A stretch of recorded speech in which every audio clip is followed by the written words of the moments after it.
Hello, today we are having a contest. It's been a while since the last my contest, so I think it will be interesting. Some things have happened. I have some exams in a couple of weeks, so I need to get prepared. Also, I changed the place of stay. Also, some hardware issues happened. For example, with my fan in my notebook, it totally broken. It totally broke. But I hope this won't be an issue. So let's get started on mosquitoes. Oh, everything's working. I think. I guess there might be some noise. This is not cool.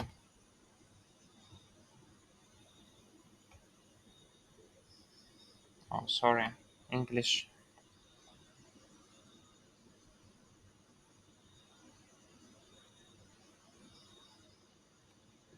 I think we will need to do this. Oh, everything broke. Everything is broken.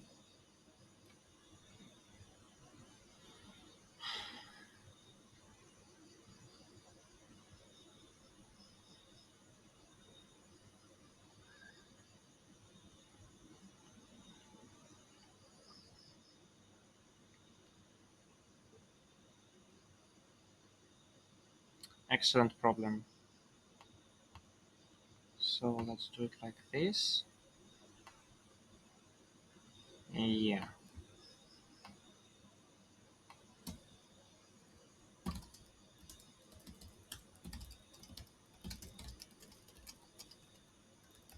So we just need to sort all the numbers and take n greatest numbers.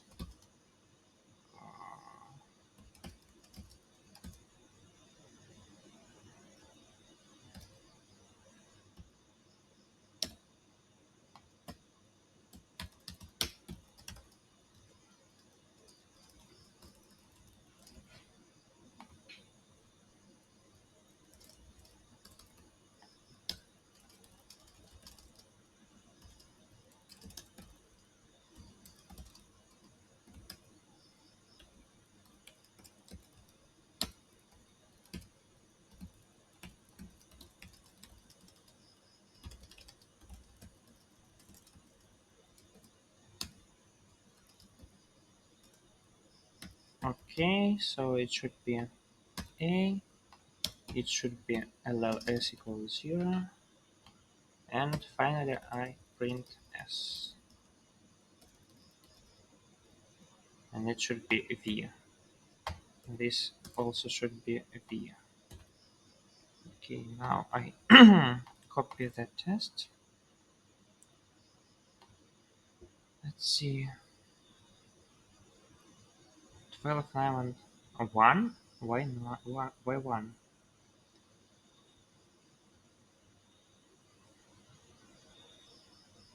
What? Ah, because I cannot.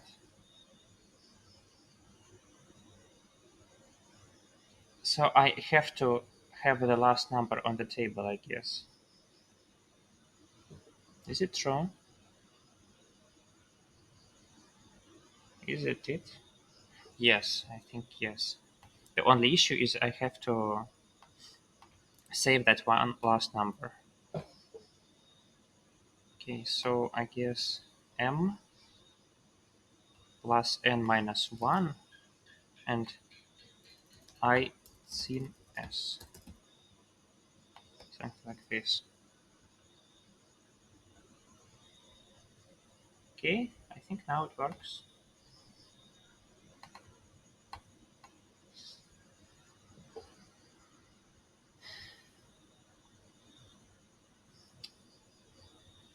extraordinary. Reef has two integers n and k. Let's take a permutation. What is it? Ah.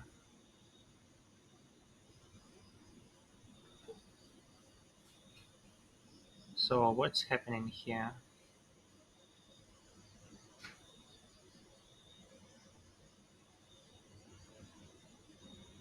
Ah. So we have subsegments of length k, and we take maximum and minimum on them and sum them up.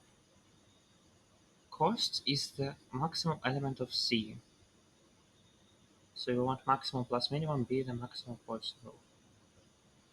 Ah, I want to construct a permutation with the minimum possible cost. Sounds pretty fair. So what does it mean? It means that we want uh, maximum numbers to be near minimum numbers.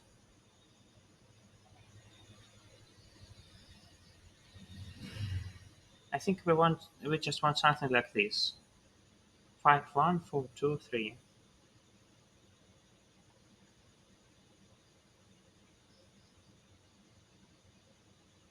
So we cannot get any better than n plus 1. Yeah, we cannot have any better than n plus 1.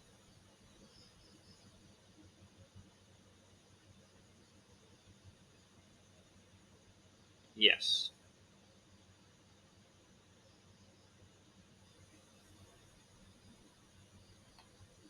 So I guess we take something like this. N minus 1, n minus 2, etc. n minus k plus 2. Then we take 1. Then again k minus 1 numbers, and then I say 2. K minus 1 numbers, and then I say 3. So this should work as a charm.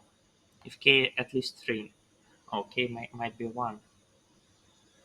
Um, so then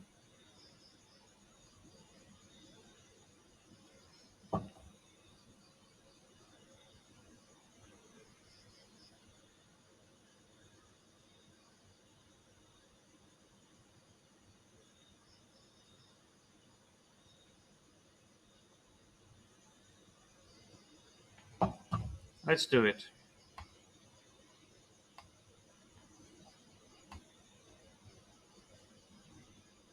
Okay, so we read n and k, and we do the following.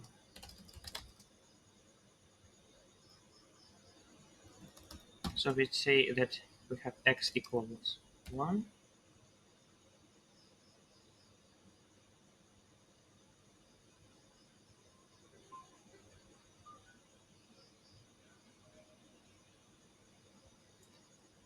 and y equals n.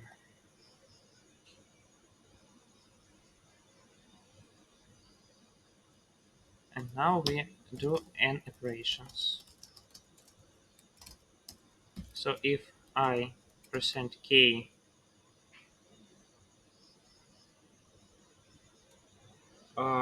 equals k minus 1, we say x, else we say y. I think that works. Yeah, that should be fine. Let's again look at some tests.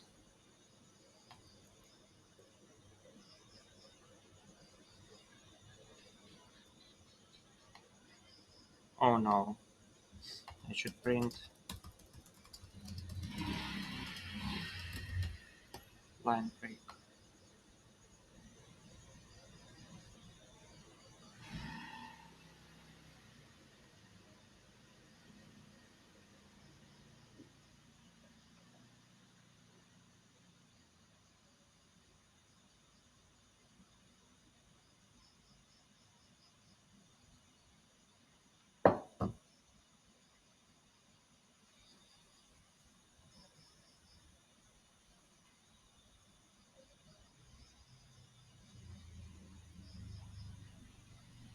6 6 doesn't matter. 5 1 doesn't matter.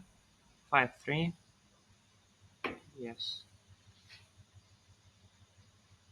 it should be fine. I think it should be fine.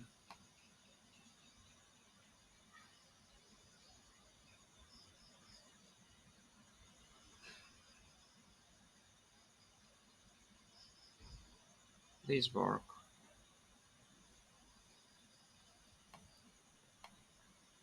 Oh no. But it worked. And now I'm 322nd. Let's look at the problem C. Joy has an array A and n positive integers. Coxia wants you to determine whether there exists a positive integer x such that GCD is 1 for all numbers.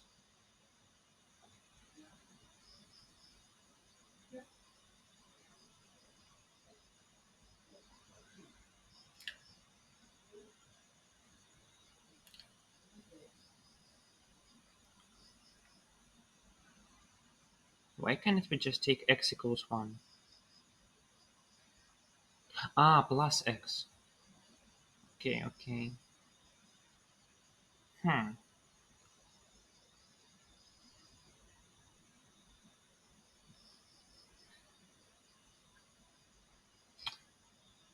I think the only problem that we might have.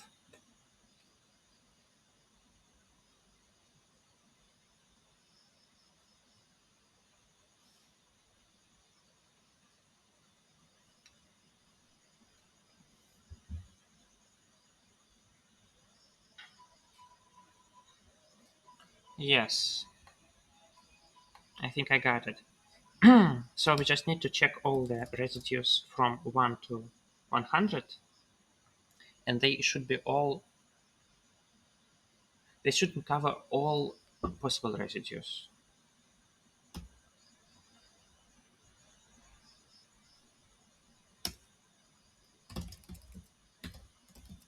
The LAN sin A. So we check all numbers from 2 to n, and we say that we want to find all possible residues. Let's just do it with a set. I think it's okay. Okay, unordered set. Then we go through all the numbers in the array, and just say that s dot insert j percent, and this should belong long, sorry, j insert j percent I. And now if we say if it is not good, so if s dot size is equal to I, then we say that g is false. Now we say yes or no depending on g.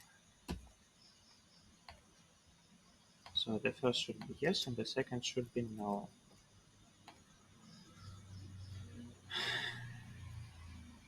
No, no. Why? Ah, I get it. So it shouldn't be true that every residue is covered twice. This is what I need. Yes, this is what I need. Hmm.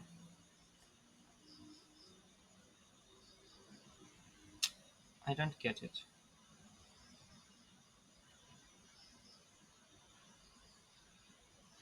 First of all, if there are two equal numbers, then it is false. So if there are two, oh, it's hard. It's hard to say.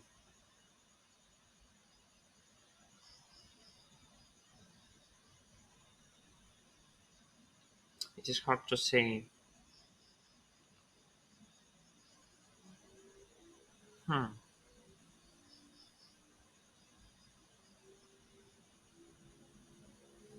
Okay. If there are two equal numbers, then of course the answer is false. Yeah. So assuming there are no two equal numbers, in this case we just make all residues different, and this should be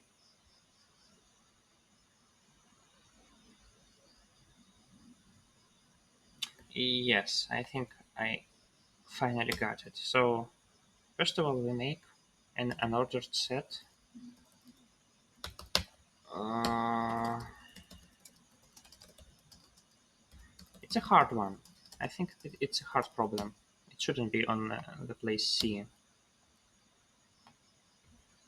Okay, first of all, we check that all numbers are different.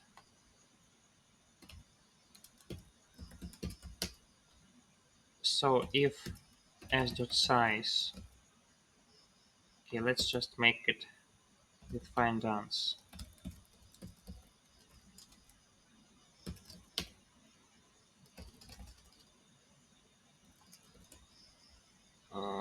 And here we say find ans of A, yes or no. Okay, here first of all we do this,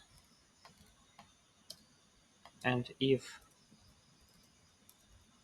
s.size is less than n, we say that it's certainly false. Then we make an unordered map, not set. Int yes, and here we say plus plus s j%i. So if, and then we iterate over it, and we want to find, so if s.size is less than I, then we say continue, because this is fine. We can find a good residue. So if s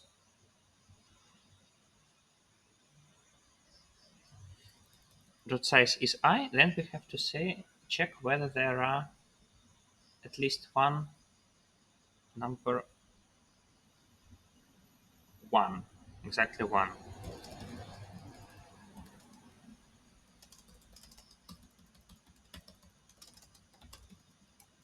So if sj equals 1, then we also continue. And otherwise we say that we return false. And here we return true. It's a hard problem, for real.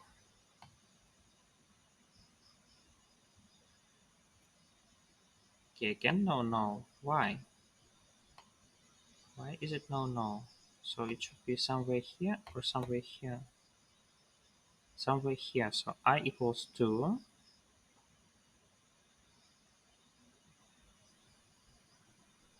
And s is actually,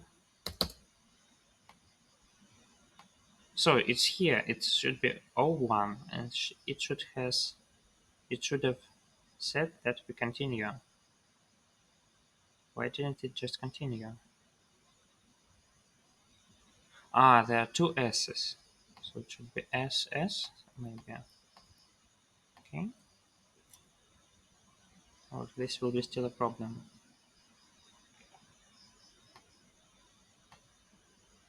What did I miss? So come again. So ssj, sorry, ssj, ss0 again. So ss0 equals 1. So why didn't it continue? Ah, it continued the whole cycle.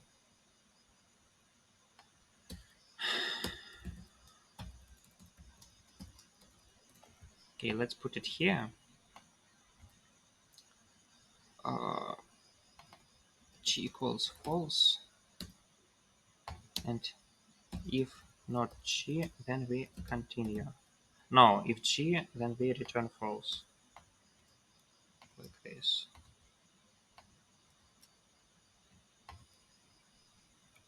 What went wrong again?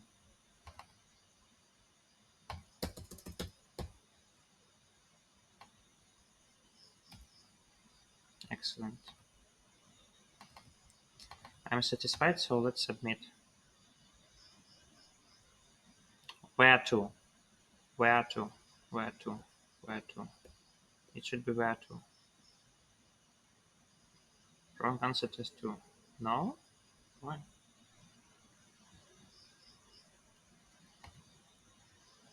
Now I'm 93rd. It's an excellent result. I can't understand anything in these standings because it's so rainbowish. Problem D. Coxa and Game. They're playing a game with three arrays ABC. They are from 1 to n.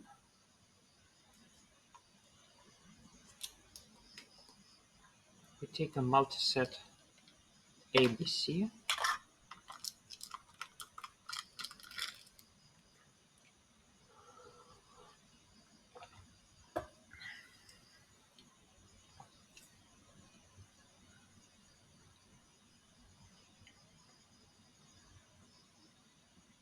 So they're playing a game. Again, they want it to be a permutation. Yes.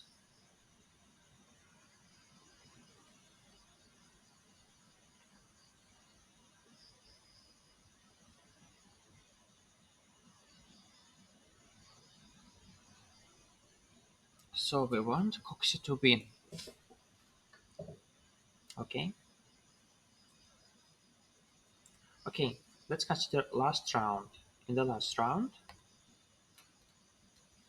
uh, all the numbers except one number are decided. For example, except number 4. So if there is only one 4 and something else, then uh, Coxa cannot win because Coxa removes something and my hero just chooses not 4. So Coxa cannot win.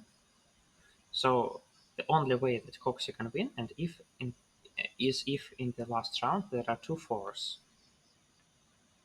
So actually,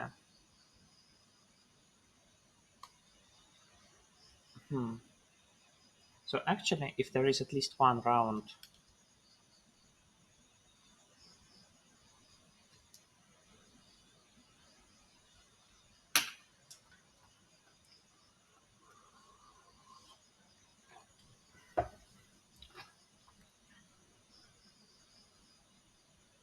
okay, I get it.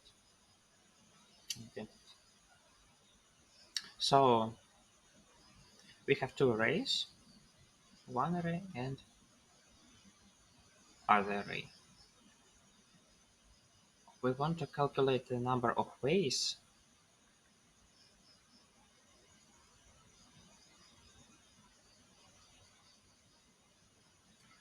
for it to be good. So actually, in each column, there should be two equal numbers or three equal numbers, and these equal numbers should be a permutation. That's it.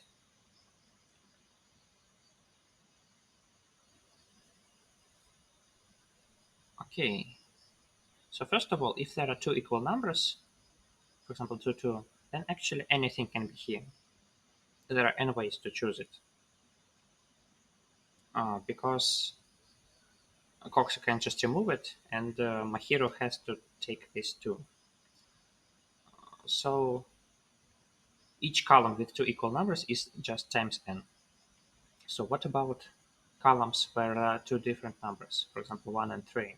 What do we do here? In this case, we have to choose either 1 or 3 because otherwise we lose.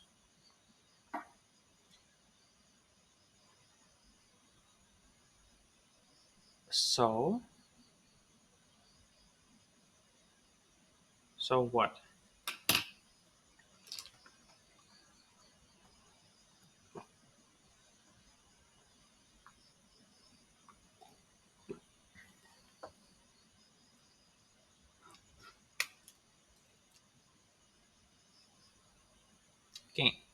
let's consider a bipartite graph. Here we have columns,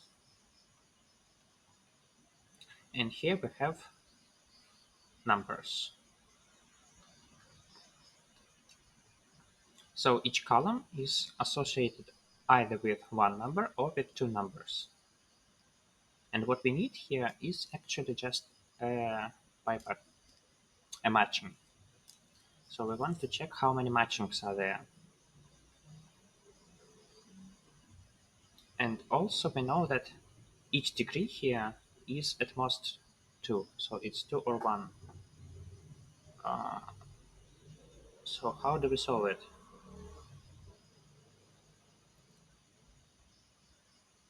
Actually, first of all, we manage hmm, we manage all vertices which have a degree of 1. Okay? So if degree equals 1 here or here, then we just remove this edge and these two vertices. Also, if degree is 0, then the answer is 0. Okay? This is the first point. After that, we have several cycles. So the only thing that we need to do is to calculate the number of cycles, because then it is just 2 to the power of number of cycles. Yeah, yeah. So what is the easiest way to write it? I honestly don't know.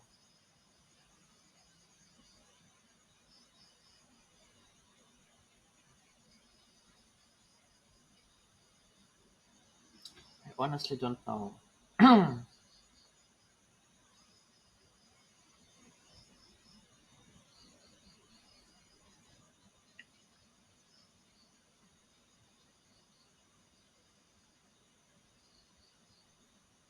Hmm.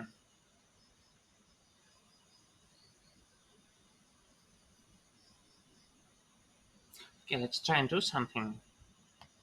I think it might be possible. Although also a hard problem. I don't know why is it here. It's too hard for problem D, I think. So, okay, we read N. We read A's and B's.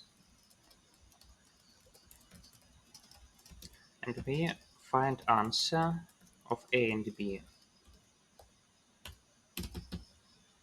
Sorry, something appeared which didn't have to appear. Also, we have int, and also we have VIA and VIB. Okay.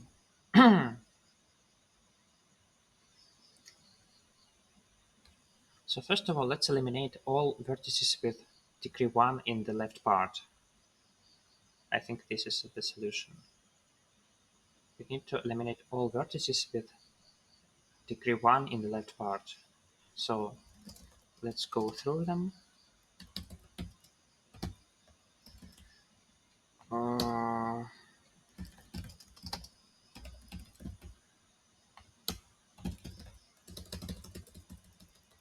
so A, N, B, N. Let's go through them.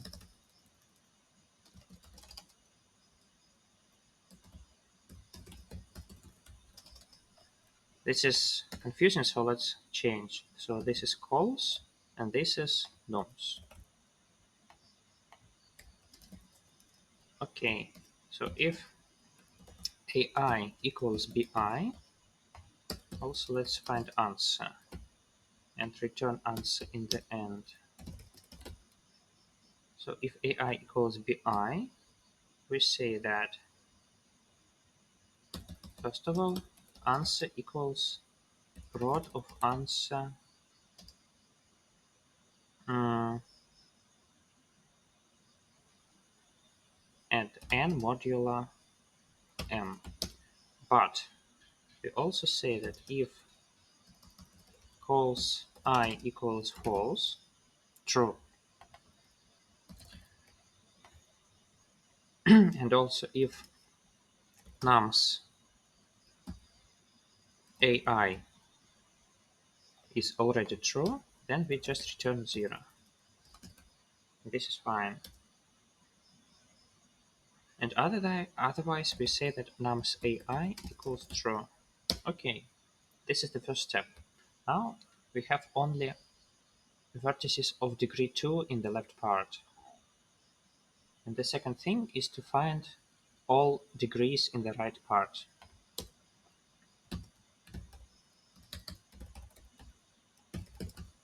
Let's find it. So else, oh sorry, I need to decrement these numbers or it will be bad. So here we say that plus plus numdeq of AI and plus plus numdeq of BI. Excellent.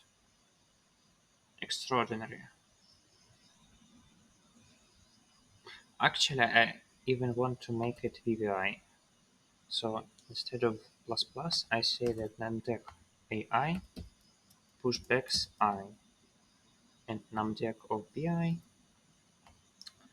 pushbacks also I. Yes, is it fine or not?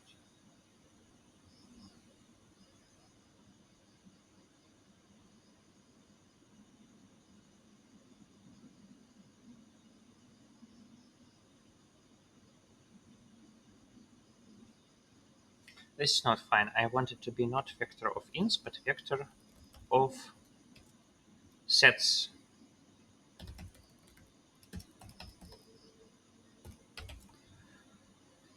So here we have insert, and here we have insert. Maybe just set, because these sets will be little. Okay. That said, now I want to go through all the numbers. So if nums I is not true and numdeq I is at most 1, so if numdeq I equals 0, then we just return 0. What's wrong? Dot size. And here also dot size. Otherwise, we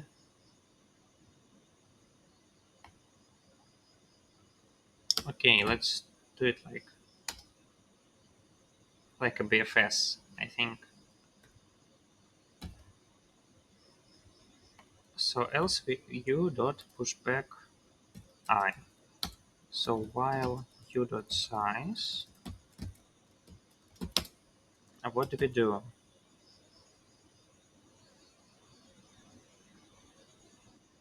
What do we do here? We say that int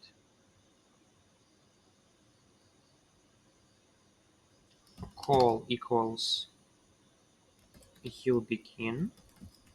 So if calls call, then we return 0. Otherwise, we say that calls call is true. Nums, sorry, not calls. This is num, not call. So int call equals stop. What I'm doing? No, no, it's wrong. So num is u dot back. Then I say that u dot pop back. Then I say that call is begin of numdeq of num. Then I say that if calls call, then I return 0. Yes. But otherwise, calls call is true. Num is also true. And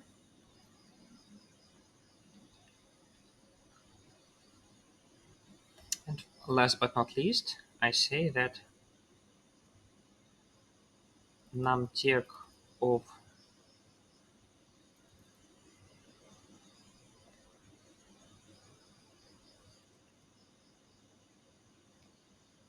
hmm, okay. So I say for int I in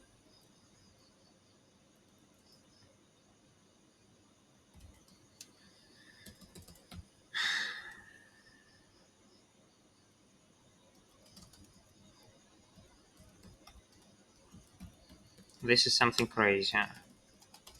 So I iterate over these numbers, and first of all I say that if nums I, then continue.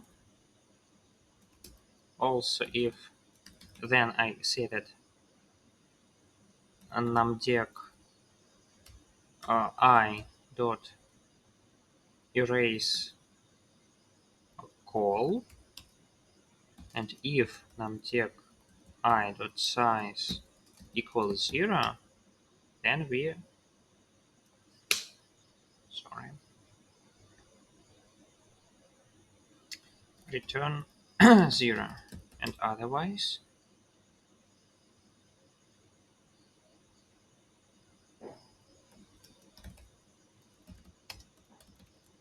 if it is equal to 1, we push it to U. Oh my, this is awful, but we did it. And last but not least, we need to find the number of connected components of this graph. So for int equals 0, I equals n plus plus I. So if calls I,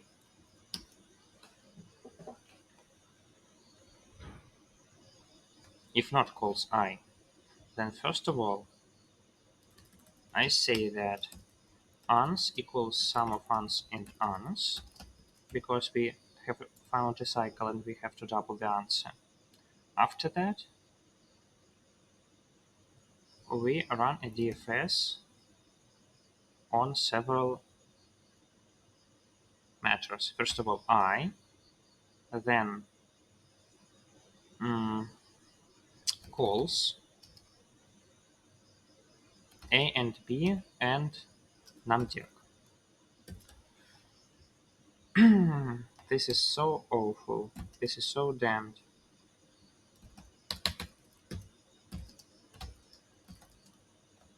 I hate it. I really hate it for real. So const v not const vb calls va vb and numDec, which is const vector set int.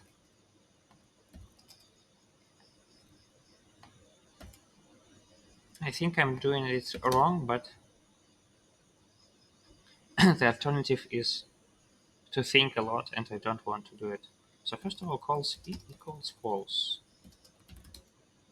Secondly, we iterate. We do the same thing as here. Okay. So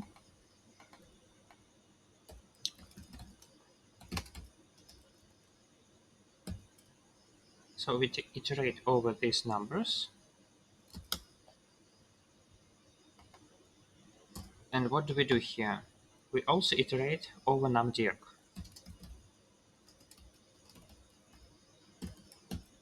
And if not calls 2, then we run DFS on 2 calls A, B, numDec. Excellent. It is so excellent.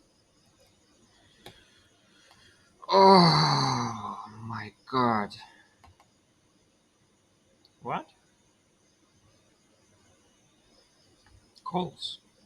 What's wrong with calls? Ah, it should be VB. Let's see. 6060. Oh no. Stack Overflow. How did it happen?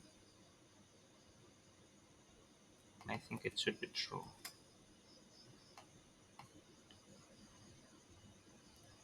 60. Unbelievable. So let's make our own tests because this is fragile. So for example, let's see at 1 1, for example 2 2, and then suddenly we decided to make a cycle. For example, I also want to make a 2 4, so we have to choose 4 here, to choose 3 here.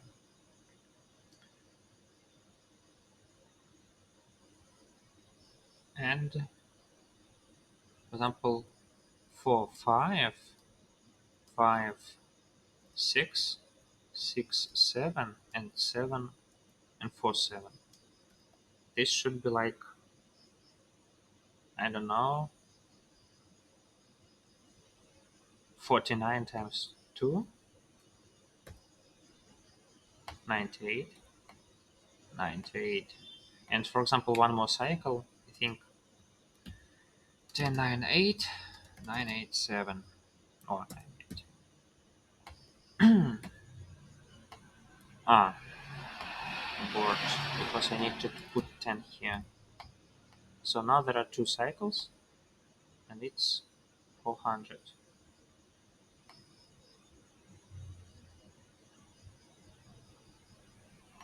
Okay, are we good?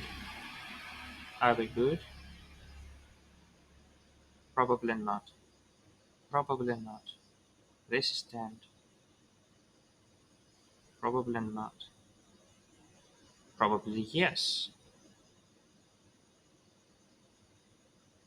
Oh my god. So we are 71st and we will take plus 20 rating. But these problems are ugly. I hate it. What is this problem? Did you see it? It's too hard for problem D. It's impossibly hard. It's nasty. It's I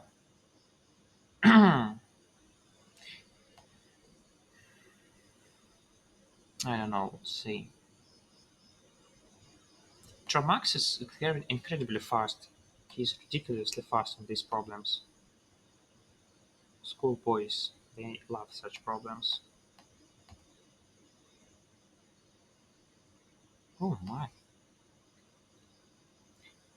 Undirected tree within vertices and edges from 1 to n minus 1. Also,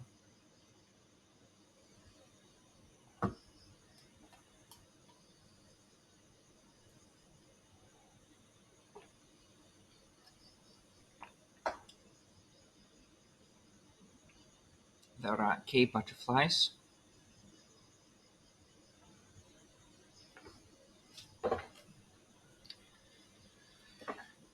So first of all, we set the directions on the edges.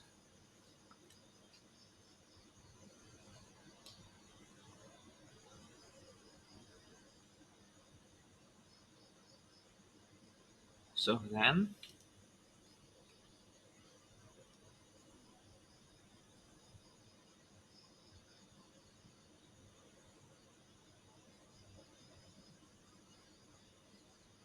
Coxer chooses 2 butterflies with equal probability from all possible ways to do it. And she takes the distance between the 2 chosen vertices as her score.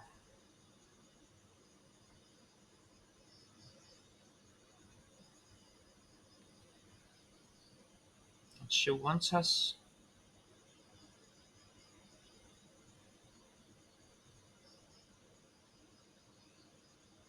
to find the expected value of her score.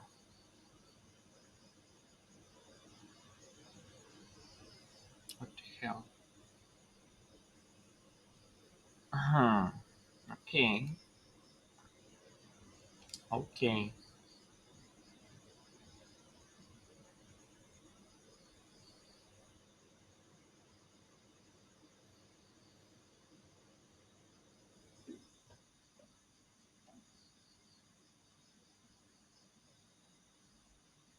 What strange problem? What strange problem? So, I think we need to understand what we have here. So we have a tree.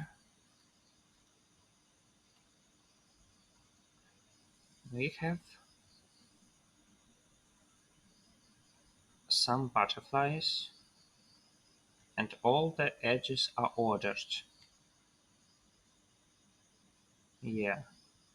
Then we take the first edge, and if a butterfly can fly in some direction, it flies. If cannot, then it doesn't.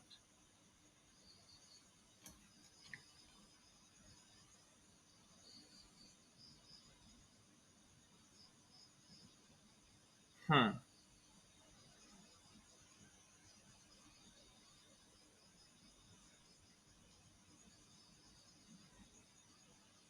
Okay, it's not that hard. It's not that hard.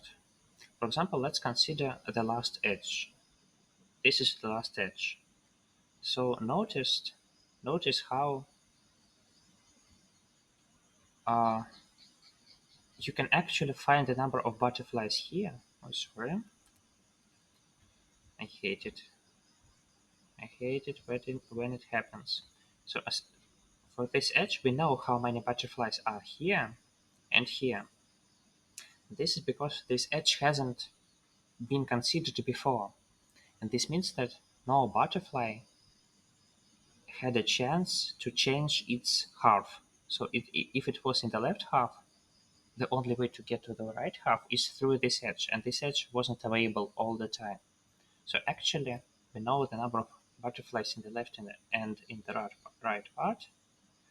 So actually, we need a probability of two events. So first of all, there is a butterfly here, and it flew here, so there wasn't a butterfly, and vice versa.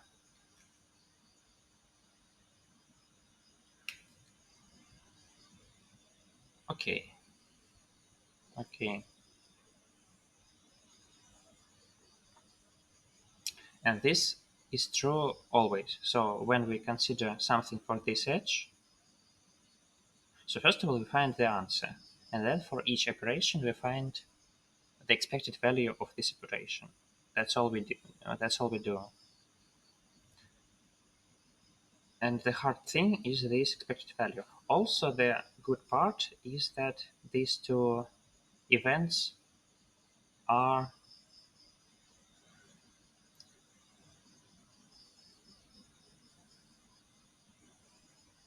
I don't remember this word. Oh man, I forgot a word in English. Oh no. Independent, of course. These two events are independent because it's actually obvious that anything that happens here doesn't reflect on anything that happens here. So these two events are independent. So all we need is the probability of uh, a butterfly here and the probability of a butterfly here. That's all we need. So let's calculate. In the beginning, we know all the probabilities, and each operation only changes two probabilities. And how does it change? So if we had a butterfly here with probability P and butterfly here with probability Q, then after the operation, we have a butterfly here. So it could be in any direction. So now we have,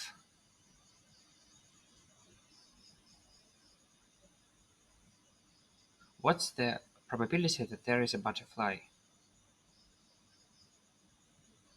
So first of all, it's PQ because there could be two butterflies. Also, there is probability that butterfly was only here and it didn't move. And this is p times q 1 minus q half, and also plus the probability that the butterfly was only here, and this is q times 1 minus p halved.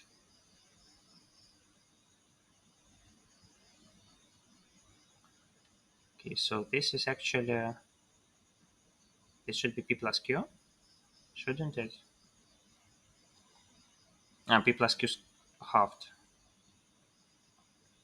I think kinda yes. Yes. This is just p plus q halved. So every time two things happen.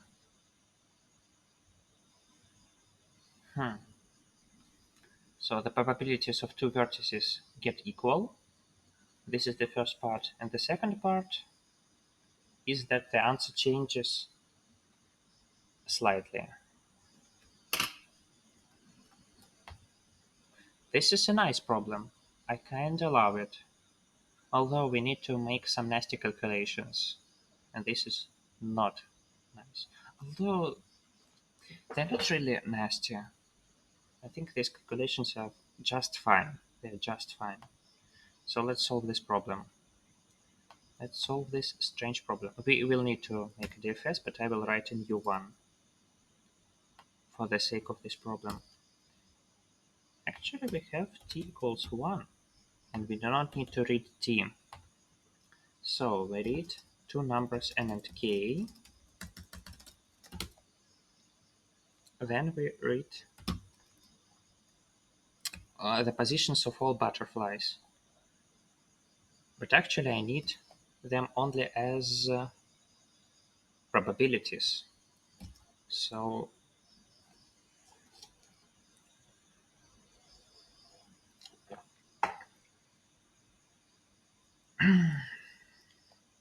VIA,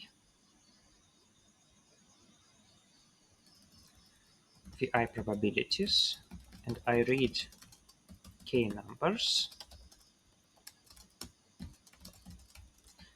and say that p minus 1 equals 1.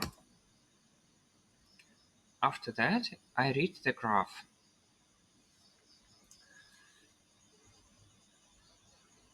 Yes. And I need two things. G and H. G is the graph and H is the numbers of edges.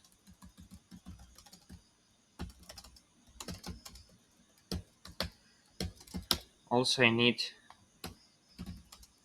just these edges.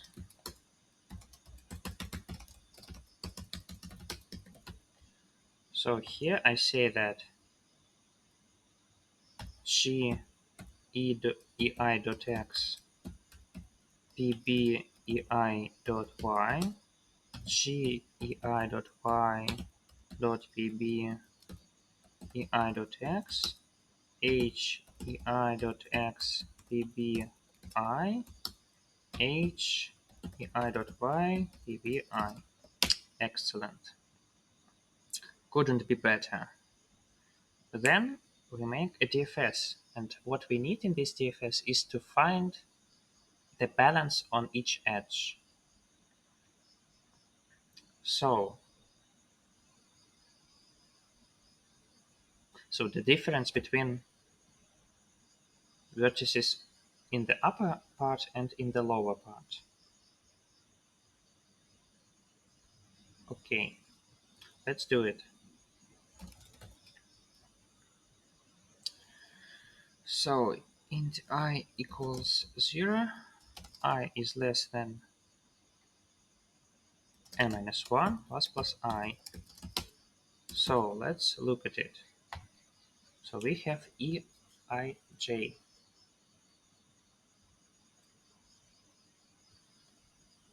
So first of all, we need to find the inverse 2.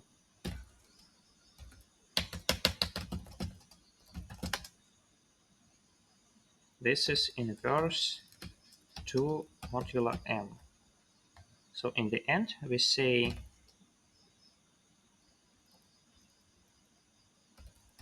mean equals product of sum of p ei.x and p ei.y modulo m, and we multiply it by half modulo m, and this is mean, and we store it in pei dot x and pei dot y. Okay, but this is in the end, and in the beginning we need to do something. Also, we need to find the answer. So actually we have some current answer, and we print it.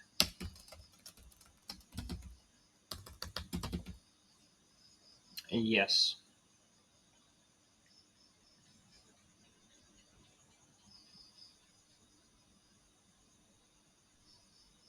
This is so trash.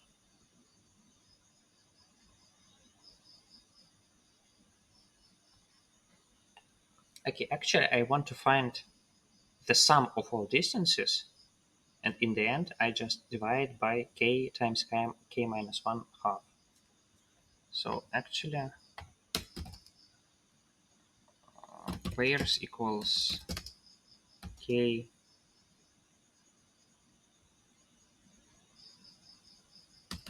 product of k and k minus 1 and half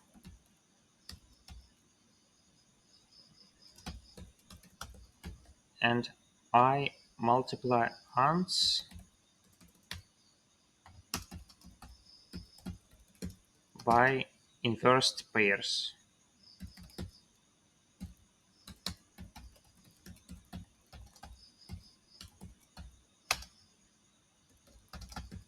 And actually in the answer just store the sum of all answers.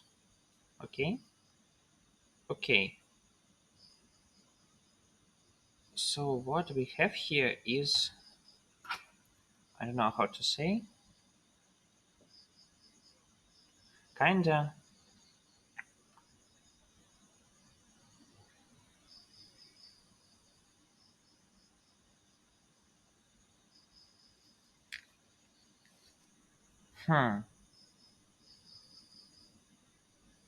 So what do we have here? Sorry.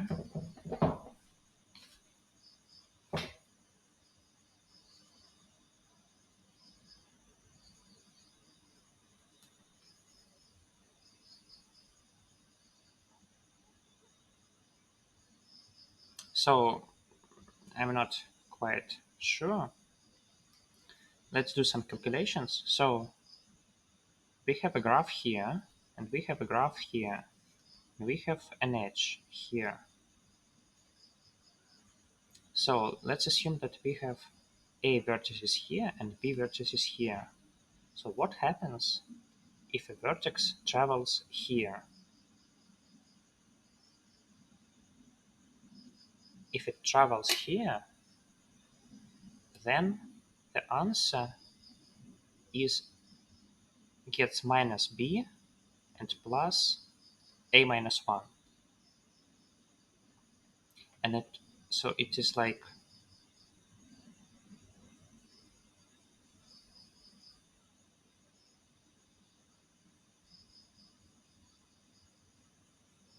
it's like A minus B, but also minus 1.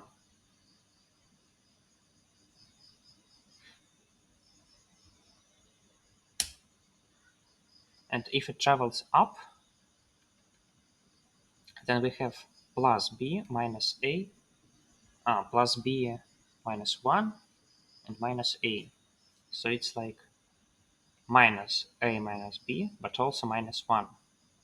So we always decrement by 1.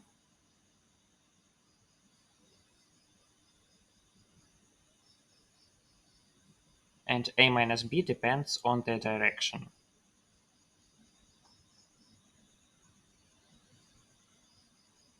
Yeah. So what's the probability that something happens?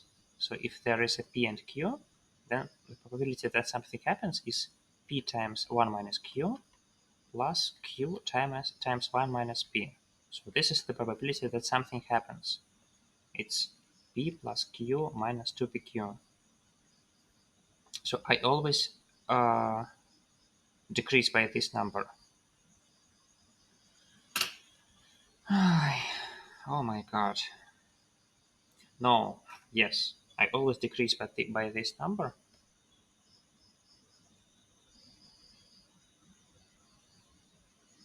Or do I? Yes, I always decrease by this number.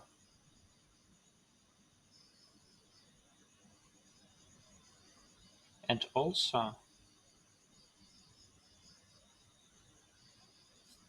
I have a minus b times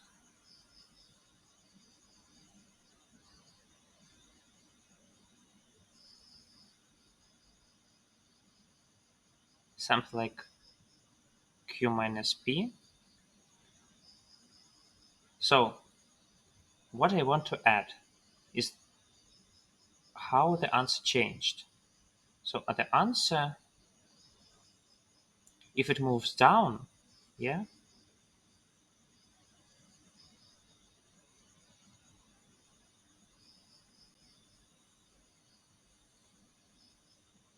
okay, let's do it honestly. So what's the probability that it goes down? The probability that it goes down is q is p times 1 minus q. Yes. And in this case, we have a minus 1 minus b. Also, we have q times 1 minus p times b minus 1 minus a. This is equal to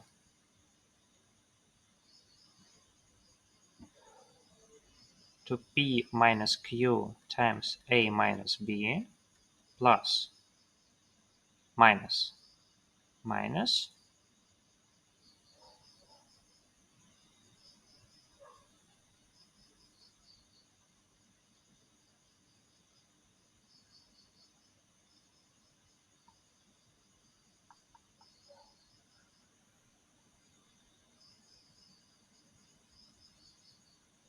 or plus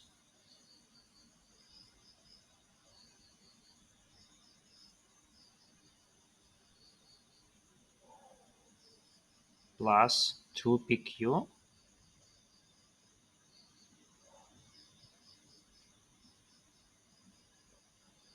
Kinda, yes.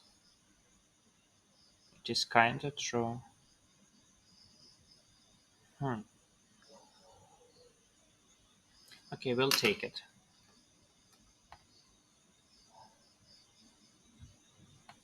Let's just look at it.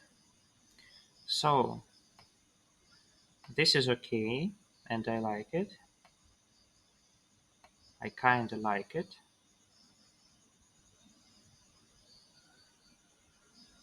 Not really.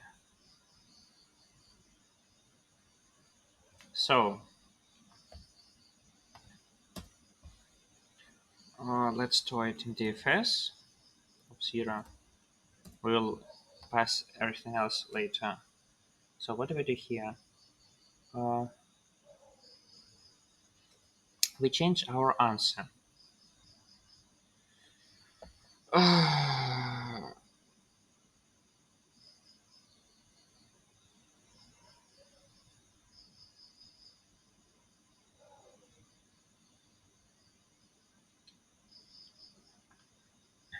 Okay, let's assume that this is x and this is y. Okay. So in this particular case, and also we know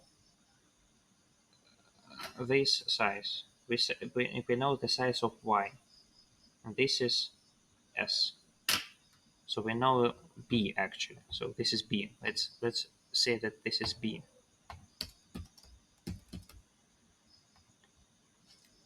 Okay. So since we know b, we know that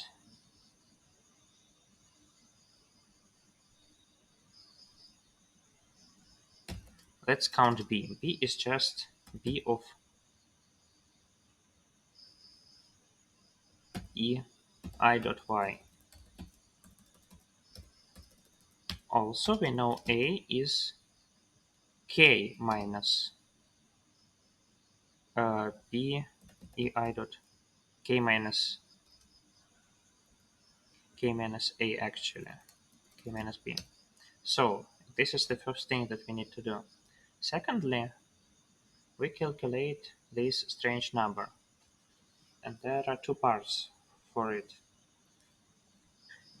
So we find direction, and this is difference between p and q.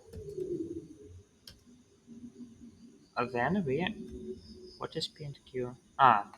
P ei dot x and p ei dot y. Okay, secondly, we find this balance, and this is difference of a and b modular m. Then we say that we just store the sum of these two numbers. So this is product of direction and this balance, and this is product of 2 and product of p and q. Okay, let's do it like this.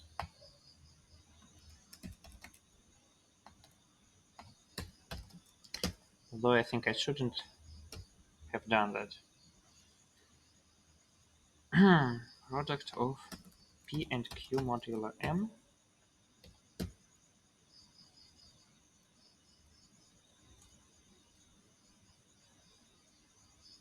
modular m modular m. So this is the change, and we just add it to the answer. Ans change modular m. Okay. Yes, and now we want to write this DFS. So what do we do in this DFS?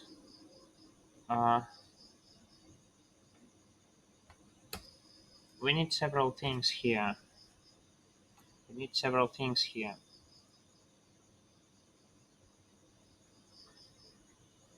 So first of all, we need G and H. This is okay. I can pass them. Also, let's just say that I need a parent.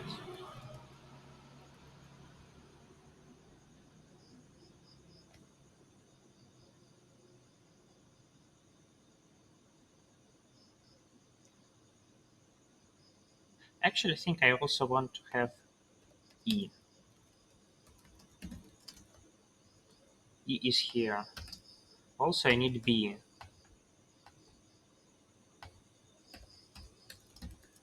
Also, I need a parent. And here parent is -1. What's wrong? It should be int. Okay. Understandable. Also, I need K because I will need it later. So here I go through all the neighbors.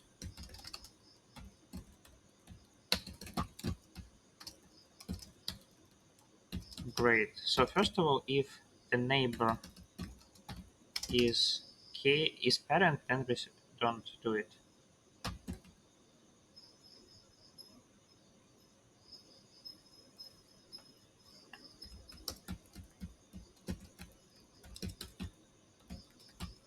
Secondly,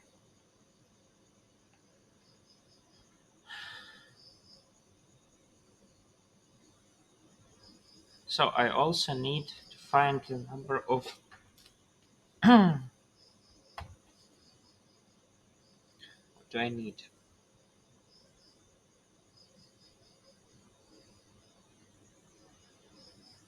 I kind of need the size of subtree. So this is like S.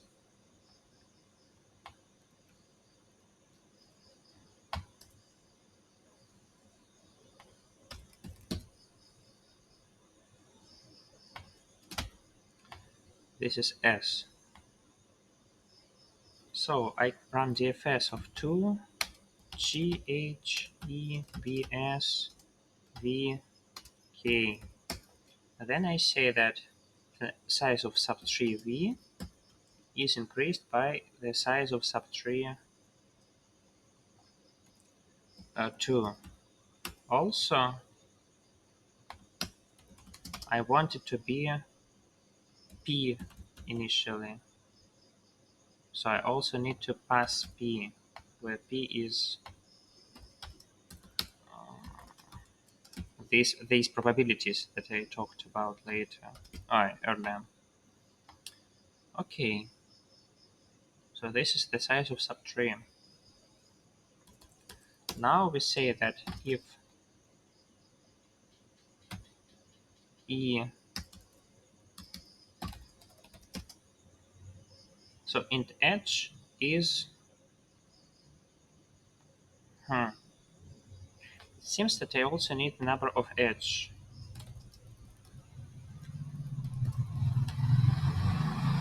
And this is also -1 here.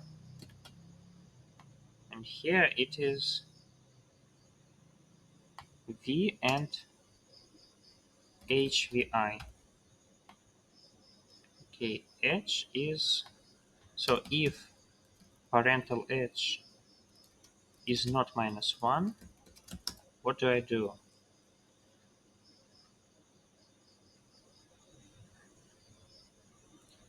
I simply say that, so if E parental h dot x equals V, this means that we are here.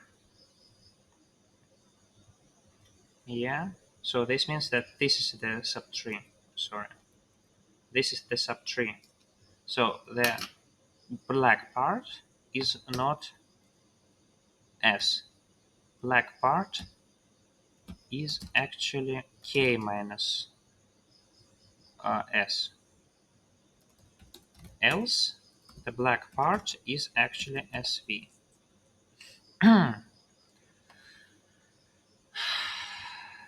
Great. Also, we need to find the answer. The answer is the sum of all pairwise distances.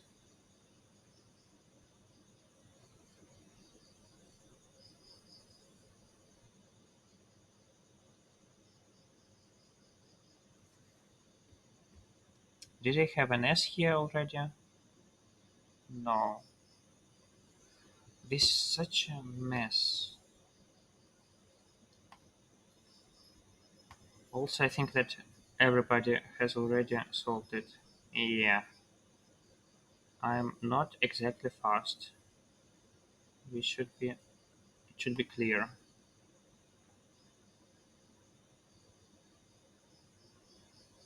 Also, this is a mess.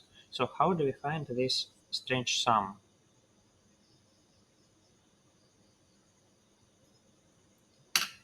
It shouldn't be that hard. It shouldn't be that hard. Uh,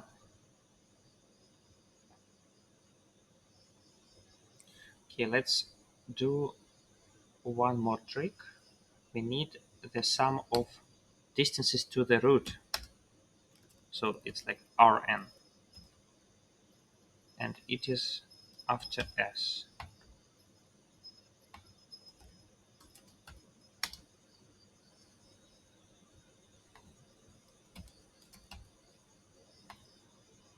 Okay. So how do we deal with it? So we need to change B, S, and R. We already did B and S. Now we need to make R. So for the first time, RV is just sum of RV and R2.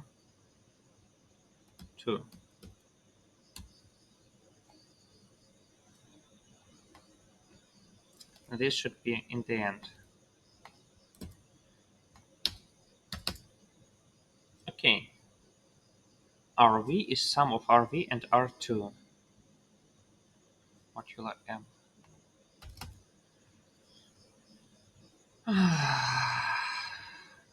Okay. So we found the sum of distances to this root and to this root and to this root. But if we want to find the sum of distances to this root, we also need to add S. So we say that RV is sum of RV and SV modular M. Now we have RV. Okay. So let's do it like this. If PV, then we do something. So first of all, plus plus SV. Also, we need to find the answer. And this is another problem. Oh, this is such a problem. Oh, how much I hate it. How much I hate it. Such a mess. So how do we find this sum? This is another problem. So actually we have like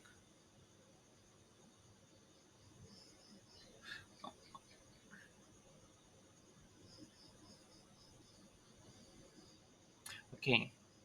So let's assume that we have a vertex, we have several vertices, and we have these subtrees.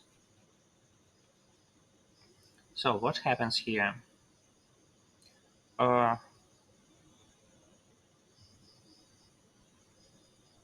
So we need to find the pairwise distances. First of all, if we have something here, it should be added. So this is just uns equals sum of uns and this DFS modular M.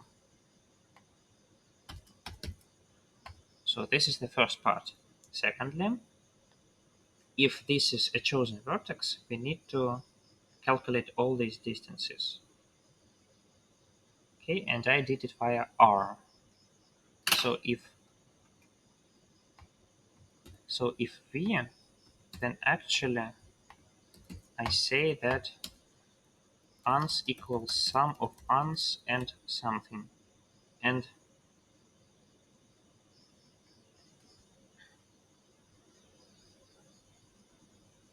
R, I think.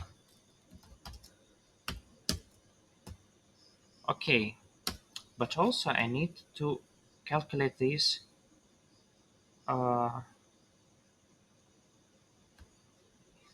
international connections between different subtrees. So how are they calculated? Actually, I just need to find how many times I need to calculate this path, for example. How many times do I need to do it? It's just for each of these vertices. So essentially I have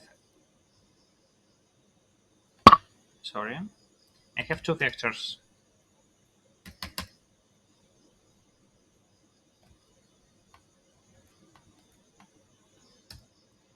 I have two vectors of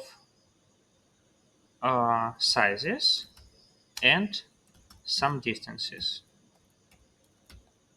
So here I say that sizes push back S2 and some distances push back R2, I think. Okay, so here I need to iterate over all subtrees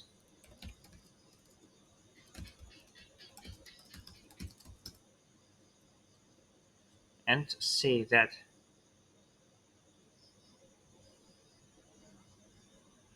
for example, this subtree adds everything.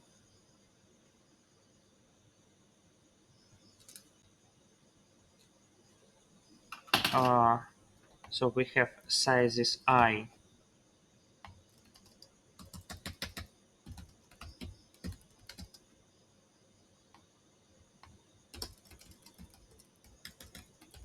So the hardest part is to find the initial answer. Such a technical contest. So I take all vertices in the subtree, and there are sizes I of them, and I multiply it by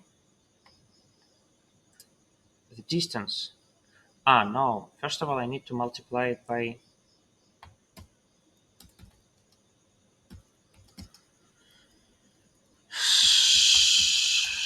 other vertices, and this is S I minus sizes.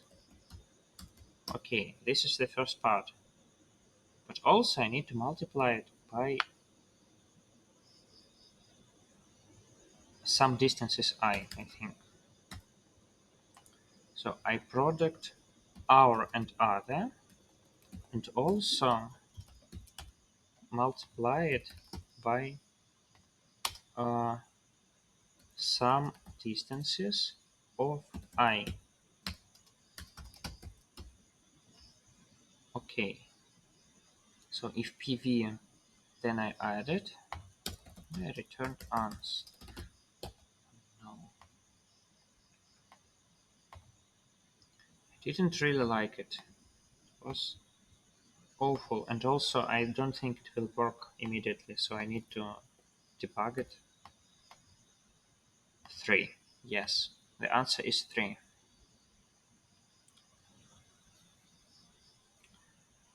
5/4.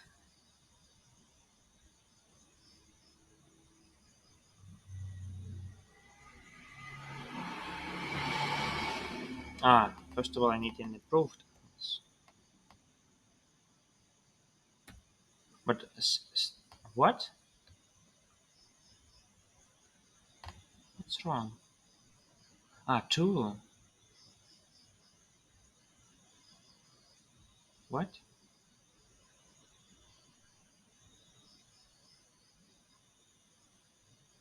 Okay, I think I don't understand something. But 3 is definitely not the answer. So answer is 2 in the beginning. But actually it somehow increased. So let's look at it. So first of all, we have A and B.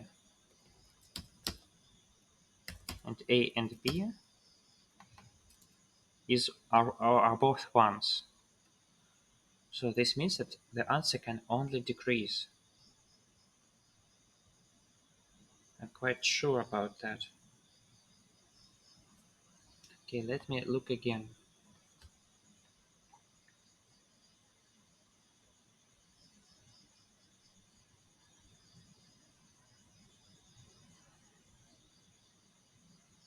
But somehow it increased. How? How did it increase?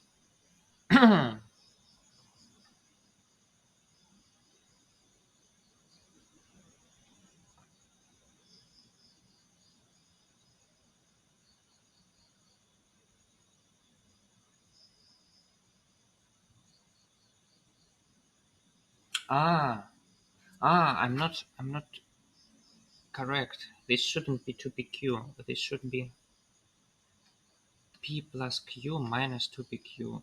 Okay.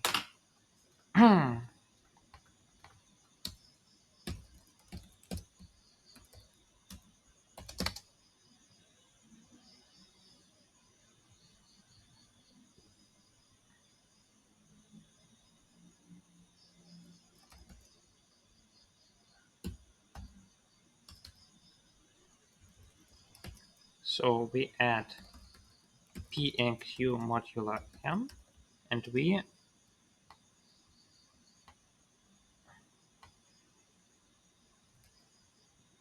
subtract this 2pq part. Okay, and here we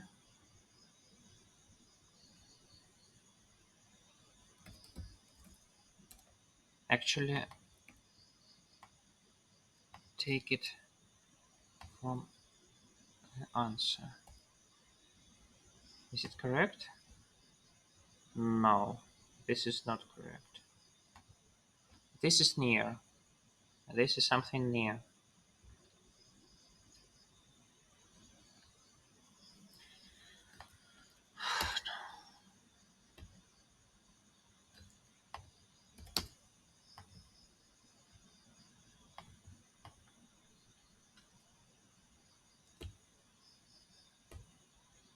So actually the first thing is should be three halves.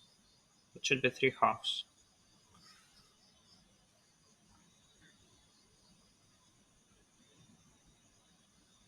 This is just -1. This is straight up -1. But why? It's not true because there is still there are still probabilities. Ah, I get it. I'm not correct. Again, my formulae are wrong. So actually here we have to multiply both these numbers by 1/2. Okay? I have to multiply these both numbers by 1/2 because this doesn't happen always. This happen with the probability. So indeed here we need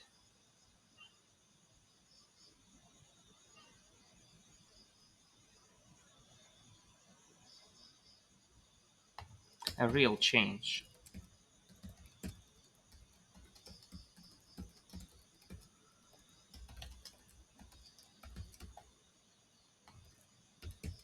Okay, maybe this time it works. Okay, this is fine. This is fine. Maybe the second one? No. Oh man. Why? I'm just tired. I don't want this to be really long.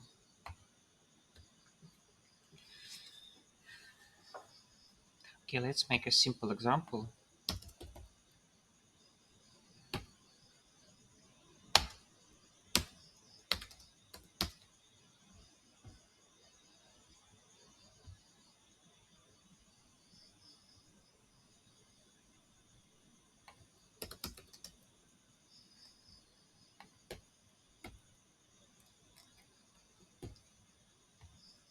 So 0.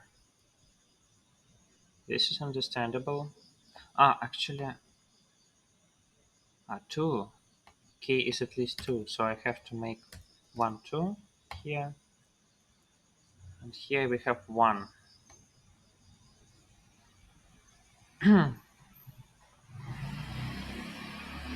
Which is correct. Okay.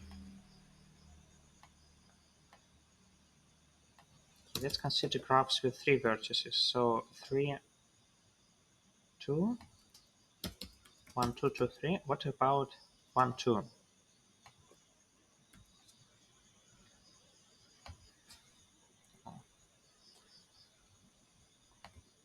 So what about 1, 2? In this case, this doesn't change anything, and this changes with probability 1/2. So this should be 3 halves. And this is like 1 plus 1 plus 1/2. So like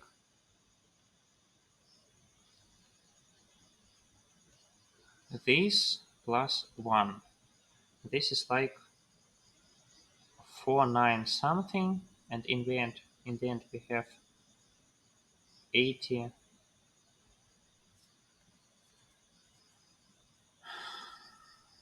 77 and plus 1, so 78. So it should end with 78.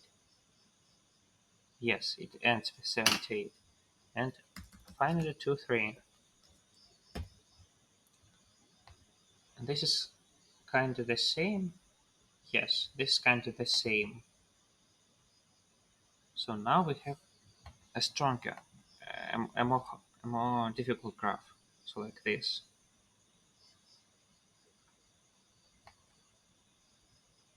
Okay, let's try and see what's happening. For example, here I have P and Q.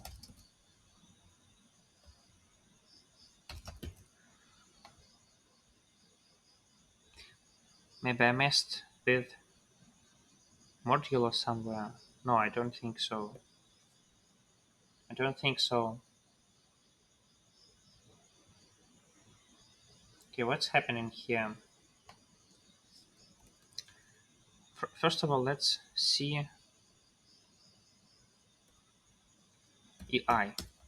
So it's 0, 1. So it's this edge. This edge doesn't change anything.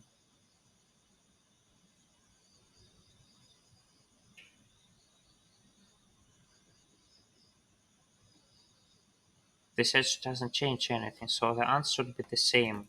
It should be perfectly 1 after all this. But this isn't 1.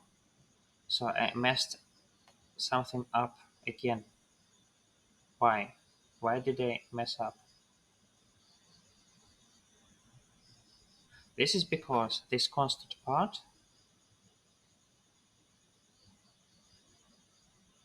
so if both numbers are zeros, actually, okay, I get it. So something is not correct. Let's let's look again. So what's wrong? Why is it happening? Let's look.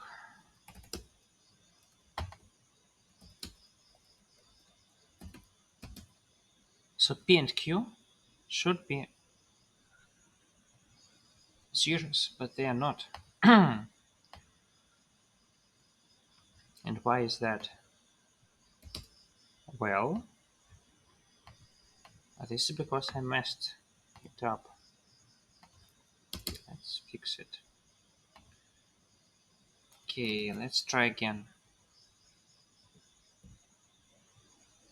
So in the beginning, the answer is 4, and this is because it is 2 plus 3 plus 3, and this is not correct. The answer shouldn't be.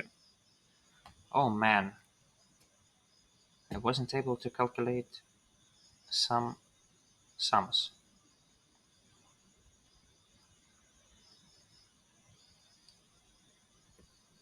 Okay, so now answer is 0, and this is not nice.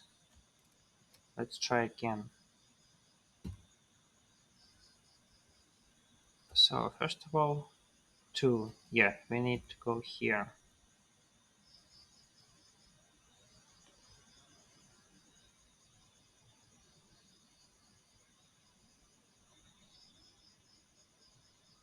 Okay, so here answer is 0. And what about S? SV plus S2. Okay. And R2 is just a 0. Okay. The same goes here. Now I add yes. This is correct. But then I need to find the answer.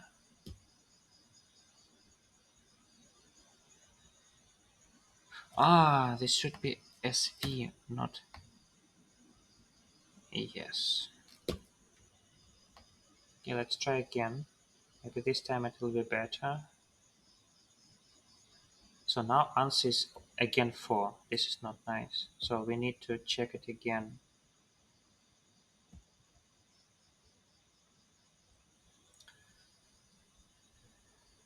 So okay, again, we come here. We say that our is 1 and other is also 1. So we need to look at some distances, and some distances is 0. Ah, we need to add 1 to all of them. So here we need to actually take sum of R2 and S to modular M. Oh man. Let's try again. So now the answer should be 9.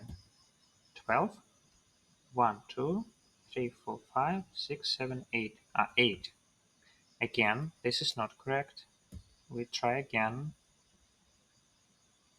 So answer in the left part is just 2. Yes. And then second part is just... So, yes, now we look at sizes. And they are 2 and 1. And some distances. This should be 4 and 1. Yes, it is 4 and 1 indeed.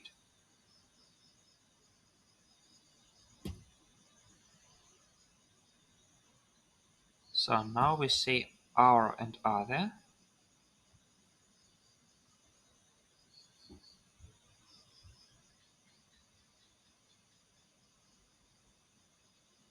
We take temp ans and this is 8. But why is it 8?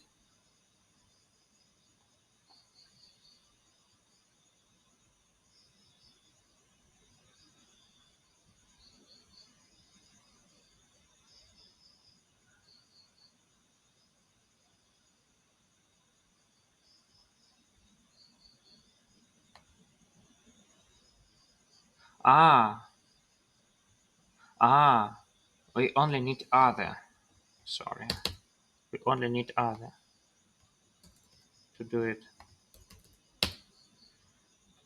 Oh man, this is crazy.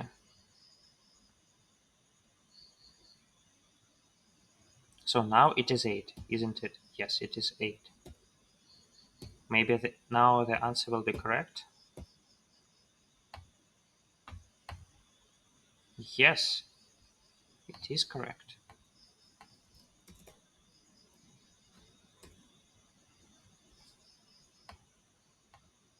Let's try it. I'm not really sure that it will pass all the tests, but let's try it. Let's at least try it. Wrong answer test 4.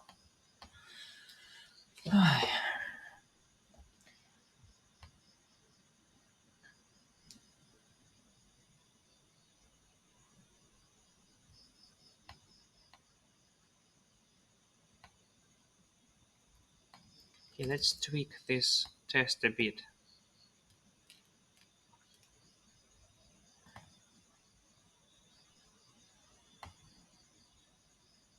The first thing that I need to do is to tweak these edges. So let's try and do it. So I take this test and now I permute something. For example, I say 2, 1. Yeah.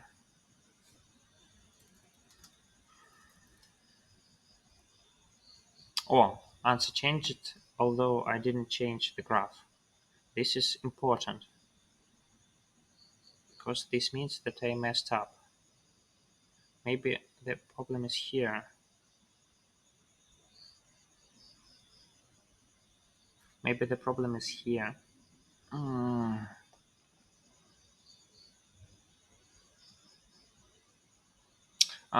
I think it should be plus 1, doesn't it?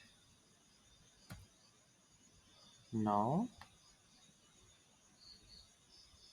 Did I use S somewhere here? I should use only B's. Why did it happen? Why did it happen? So let's see. Uh, let's put it in the end because it doesn't matter, I think. Or maybe it matters. Okay. So answer is 8, and after the first operation is also 8, and after the second operation it is 9. Okay, but what if I take 1, 3? it is 7. So this actually decreased. Somehow it decreased.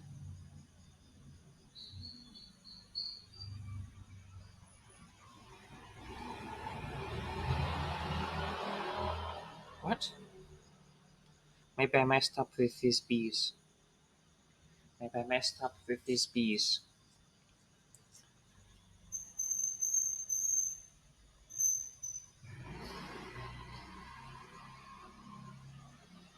Probably yes.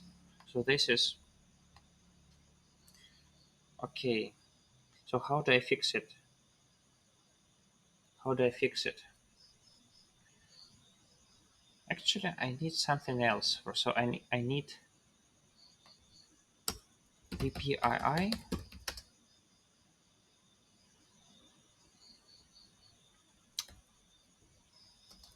for all edges.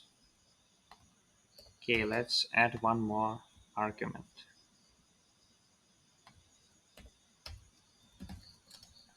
I messed this up, so I need to change it. So if e parental edge x is v, then u parental edge dot x is sv, and u parental edge dot y is k minus sv. Okay, else, so I don't need b actually. Here I say that this is vice versa. So now y is this and x is this. And here I say that b is just ui dot y and a is just ui dot x. So I think that this should be it. But maybe no. Maybe no. Maybe I messed this up again. What's wrong? Sum does not take two arguments. Yeah, because this is u here. Okay, this is correct answer. But now I change this to 3, 1. Yes, this didn't mess up. For example, let's take 2, 4, 2.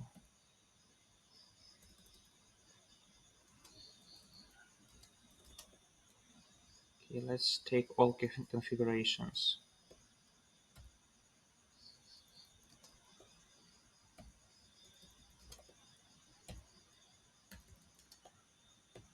Maybe we can try again.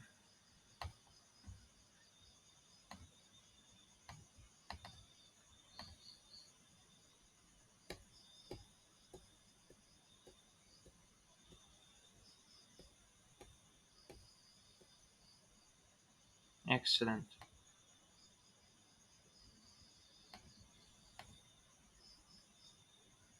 I'm 124th? Oh no. Okay, we really need to solve the problem F, and we need to do it fast, or else this is a disaster. This is a disaster. Oh no, I spent 1 hour on this problem. Okay, Mary has 3 integers. Let's call an array good if the sum is x and the OR is y. The score is the XOR. Coxa wants you to find the total bitwise XOR of the scores of all good arrays. I hate such problems because I suck at them.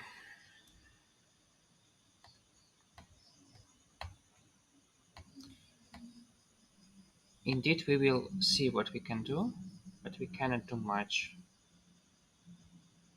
I spent 1 hour on an easier problem. This will be harder. So, the sum of all numbers is x, and the OR of all numbers is y. So we take all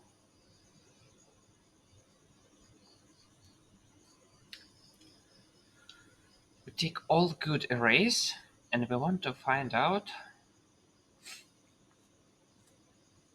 for each bit from 0 to, I guess,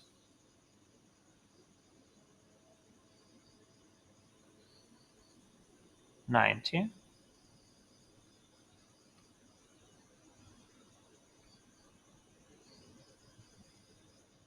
What is the parity of these, of the number of ones here in all good arrays?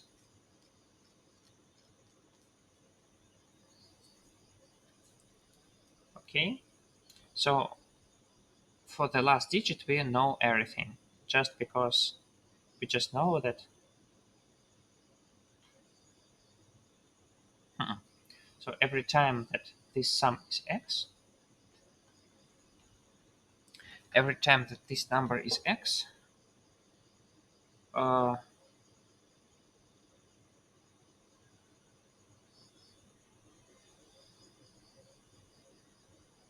we know the parity of this sum. So we actually know how many of these numbers are odd. So the only thing that we need to do is to find the parity of the number of ways to make this or equal to y.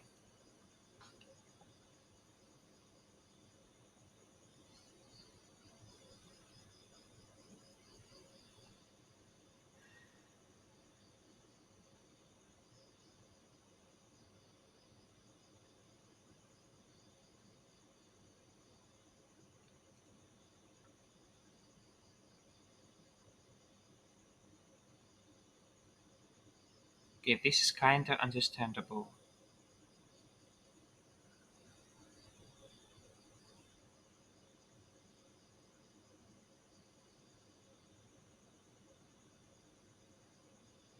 This is kinda understandable.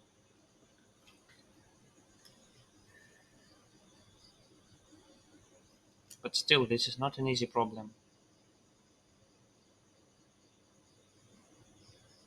Can we really do much?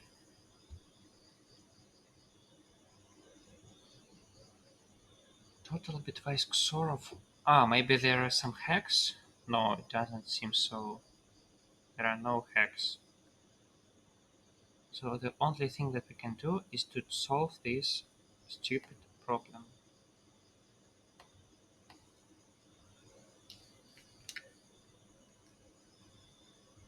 Okay, let's consider the biggest... Ah, okay. The simplest problem is just the parity of the number of the answers. So what is the parity?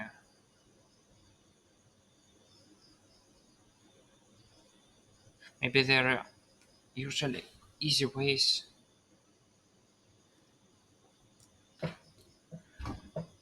Maybe there are easy ways to,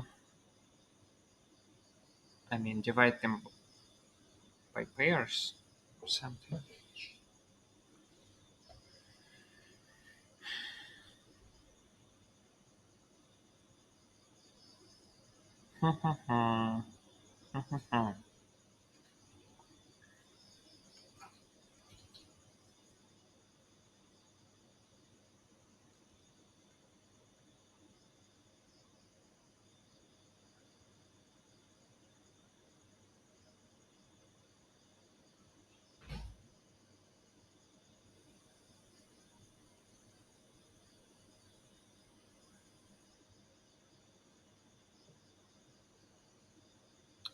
Maybe problem G is solvable.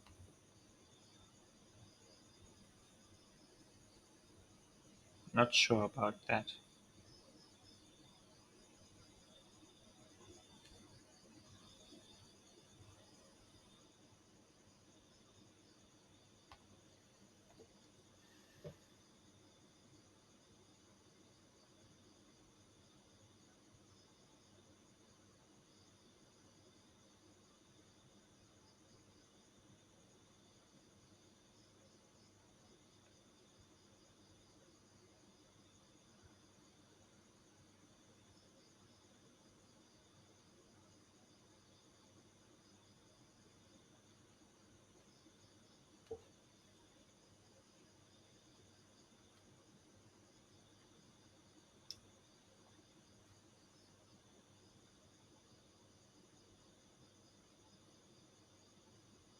Man, I hate mosquitoes.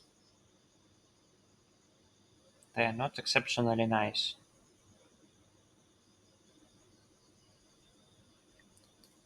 Hmm. Oh my god. So we have an array. We have several vertices here. Several, I mean, digits, positions. Ready. Radii. Yeah. Radix. Radices. Radixes. So we have several positions in which we have ones. So we have an ability to put 1 or 0 there. And on these positions, the OR is equal to 1.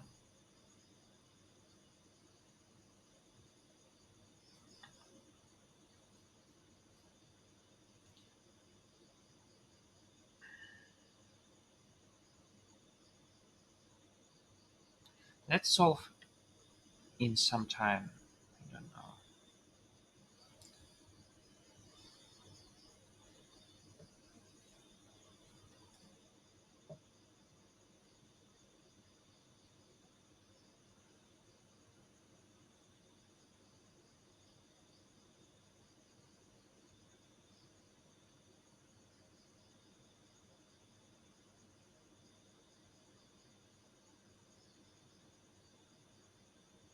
Okay, first of all, instead of OR equals something, we say that OR is a subset of something because this is easier. So we have several uh, permitted indices, and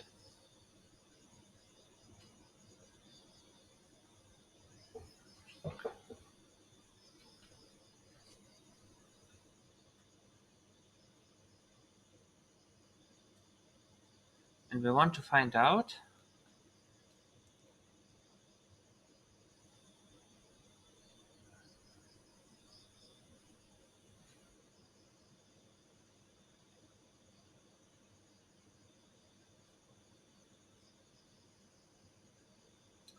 So we need to make a matrix in which we have these columns, and sum of and everything else is 0. So, and the sum of these numbers should be equal to n. So every time, first of all we need to find out is the number of ways. So actually, all we need is the number of ones here. Yeah, because we can simply take the choose number n over something. And we only need it when it is odd, because when it is even, it is obviously 0 in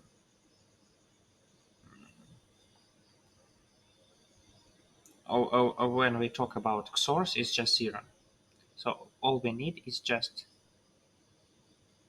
situations where this is odd. Okay.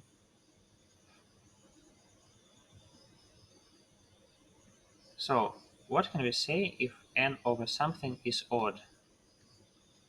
This means that there are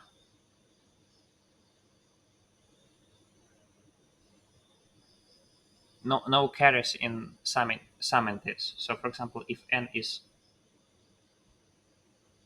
7, then this is always an odd number, because you cannot have a carry in binary system when you add two numbers to a 7. It is always without carries. But for example, with 6, there are, for example, two ways. First of all, it's 100 plus 10, it's 110, and there are no carries. So choose 6 over 2 is odd. This is 15. And for example, we also have 5 and now 5 plus 1, for example, because there is a carry. So this number is even, and this is 6. 6 over 1 is 6. Choose 6 choose 1 is 6. So we only need to take some ones without carries. So if we take k ones, then there should be no carries. Okay. So the question is, I have uh,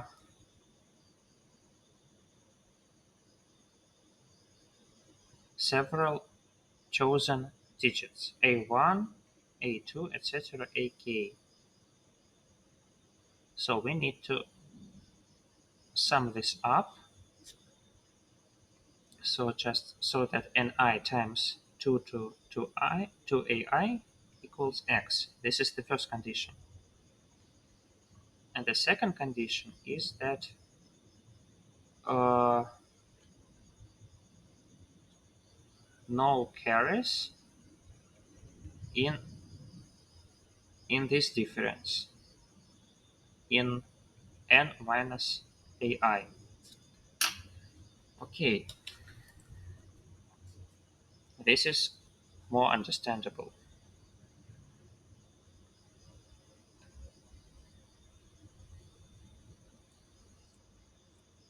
So how do we approach this? How do we approach this?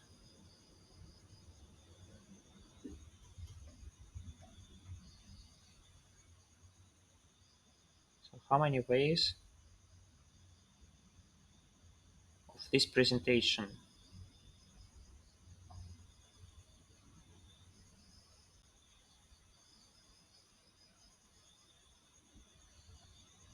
I hate mosquitoes. How many ways of this presentation? How can I know this? How can I know this? Well, actually solve this problem. This crazy problem. And I definitely don't like it.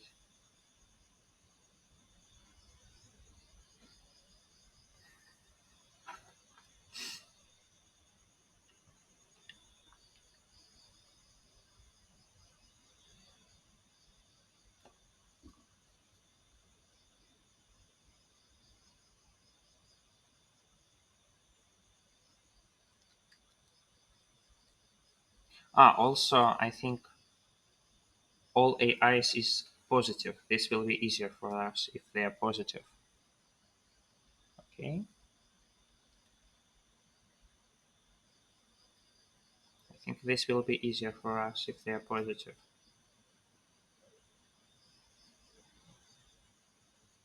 Fine.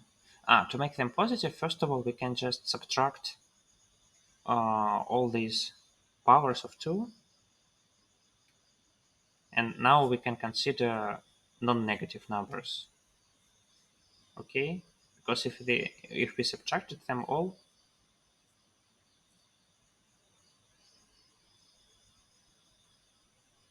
no, not in n minus ai, but n minus ni. No carries in n minus ni.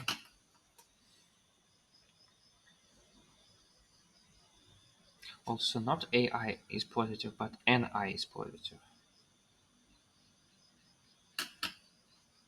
So ni is positive, no carries in n minus ni. And how many ways of doing it?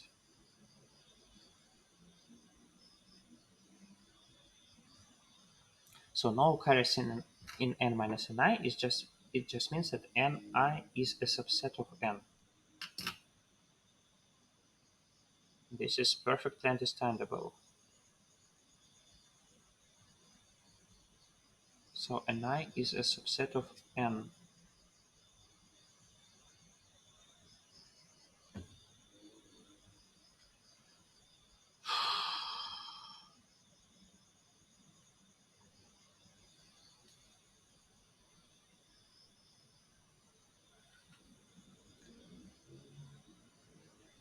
Okay.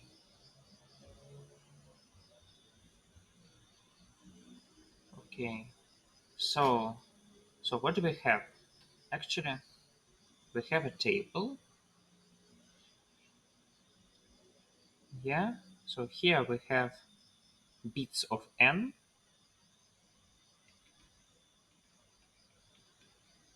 Here we have bits of n.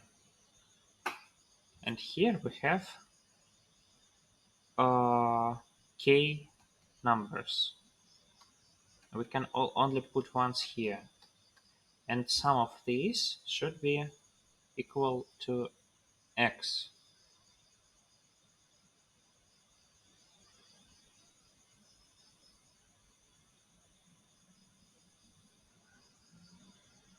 What is k?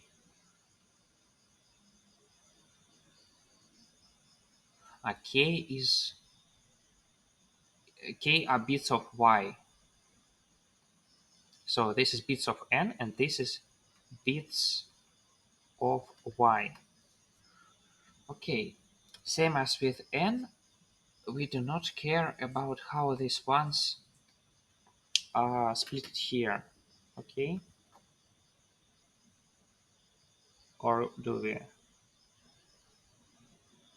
No, we can't do. We can't care.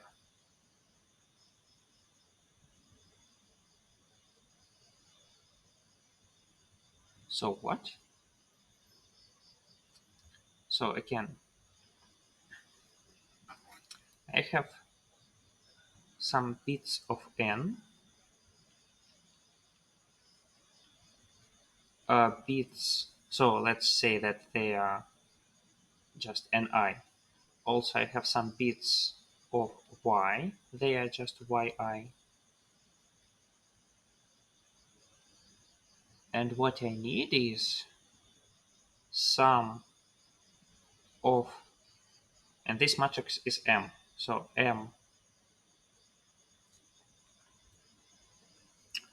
uh,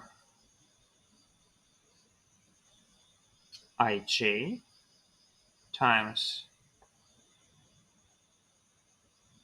2 to some power 2 to the power of ni plus yi equals x.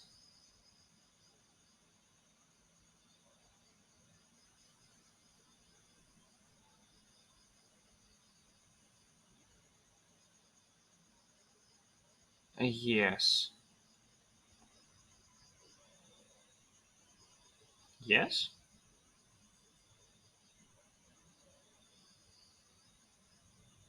Yes, also.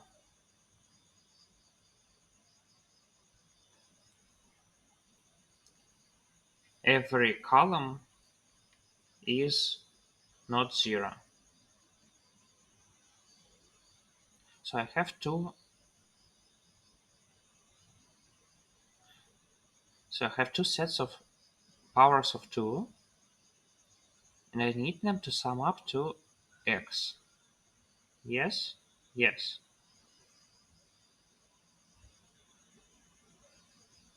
So again, I have two sets of powers of 2, and I need them to sum up to x somehow. And also I need that for example, let's again forget about that every column is greater than 0. We can always fix that. Yes, so we have several powers of 2 here, several powers of 2 here, and their sum is x. And the question is, uh,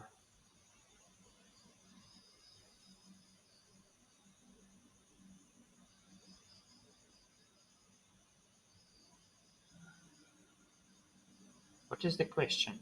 What I'm counting?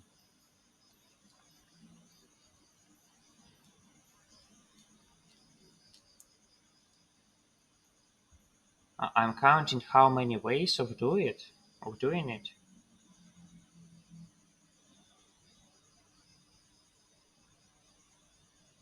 So I am interested in XOR of all numbers.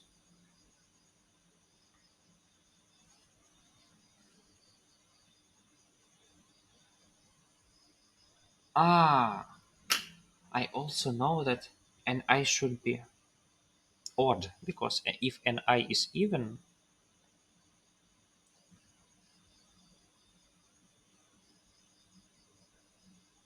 so like what?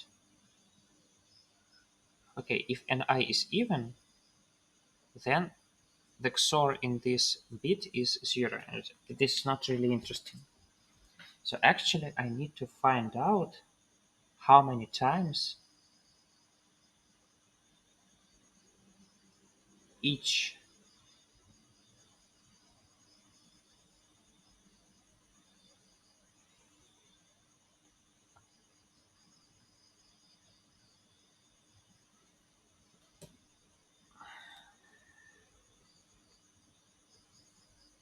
I need to find out how many times each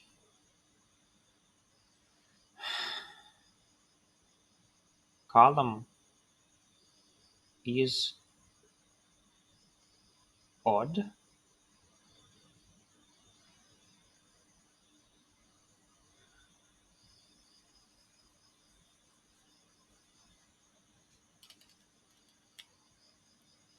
It's crazy stuff. So so among all these matrices, I need to XOR the lowest part where this is 0. Where this is 0th bit. I need to find XOR of all such matrices.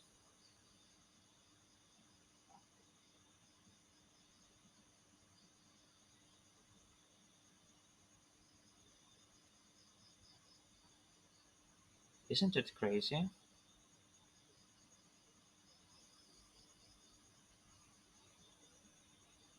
Maybe this is some sort of FFT? It can be. It really can be an FFT. I'm sure it can be an FFT.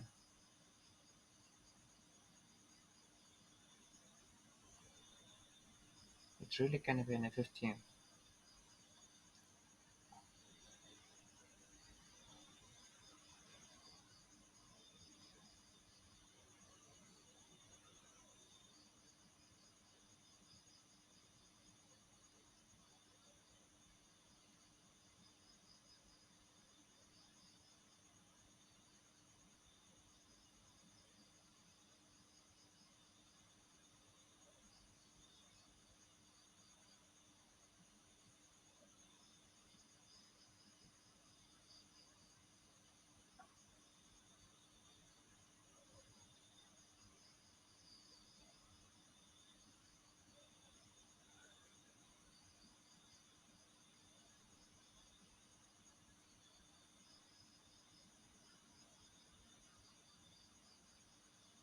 So how many matrices like this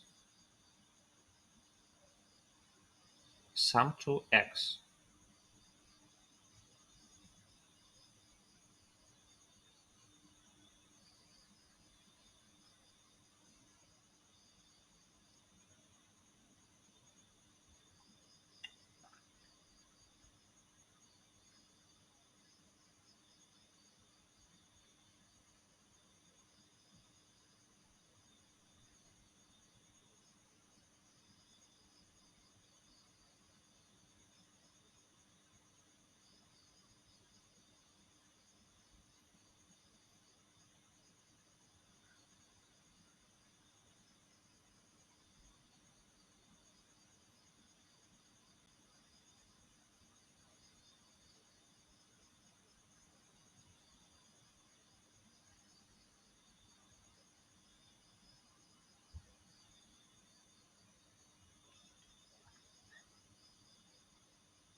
I don't know how many matrices sum to X.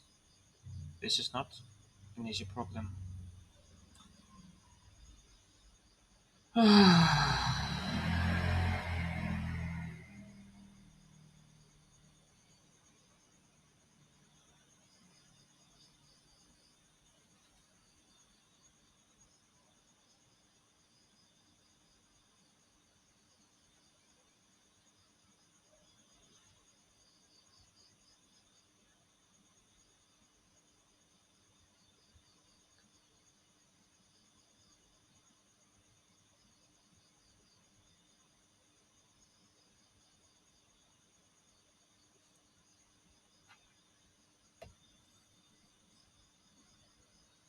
Crazy stuff. Crazy stuff.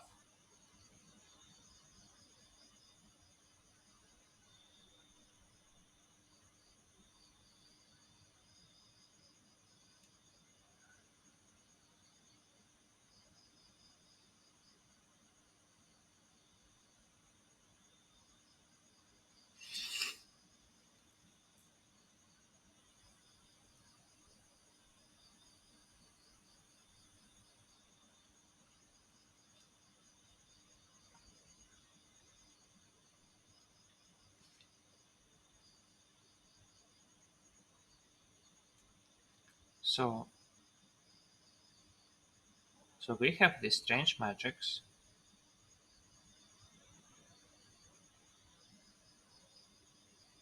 We find this sum. This should be exactly x, and we take all these matrices and XOR their bottom rows. The question is, what is the XOR among all these matrices?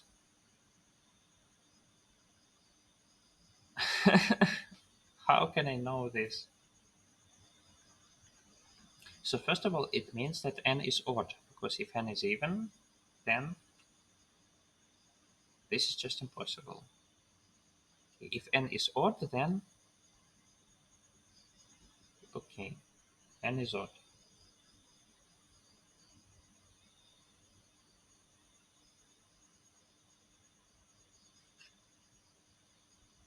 So for example, how many matrices are there in which this is 1?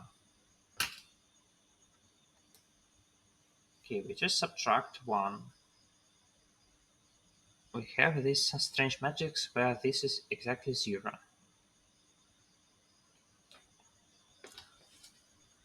This might be some sort of FFT, I think. This might be some sort of FFT.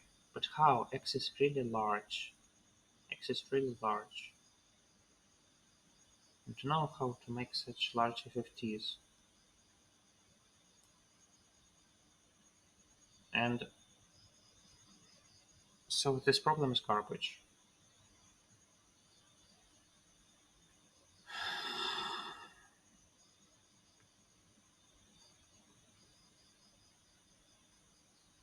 So every time I can either take 1 or take 0. So I might take 1 or I can take 0. Or I can take 0 or I can take a 1. And in this case, this is 2 to the power ni plus yi. Something like this.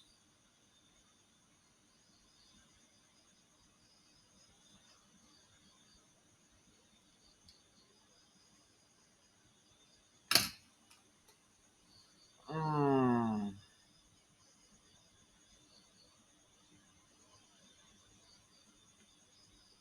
So let's assume that I decided on what will be in the bottom row. Let's think that I decided what will be on the bottom row. Which one or which 0? In this case, everything else is just an FFT, but it is a very large FFT. Now this is a very large FFT.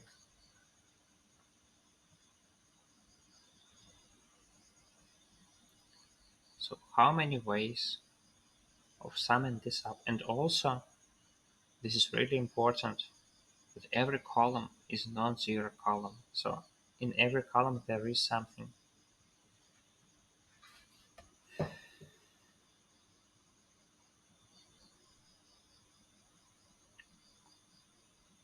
How can I approach this without a 15?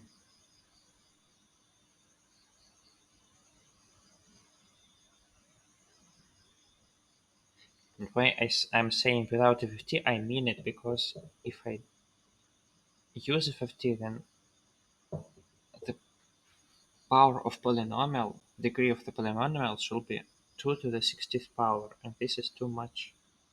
Cannot make such big polynomials. So what?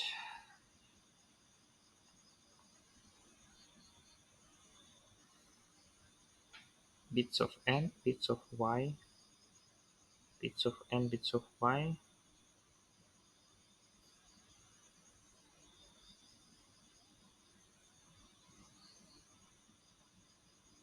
and being eaten by mosquitoes.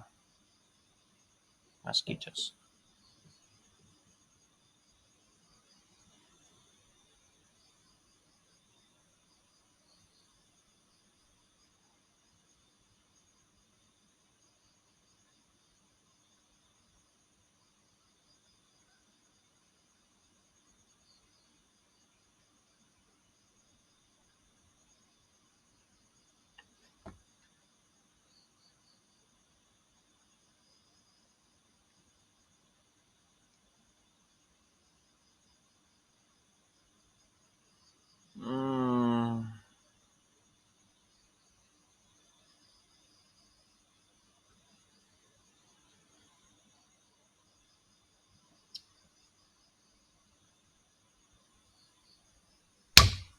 sorry.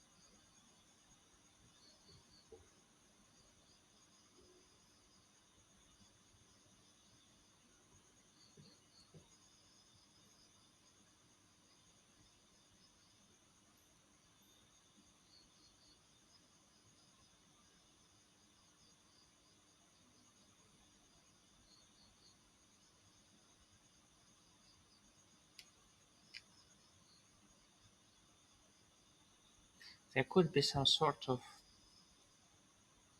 uh, brute force. So, for example, if this is a full matrix, square matrix, I mean, what? Like 40 by 20. What do I do then? In this case,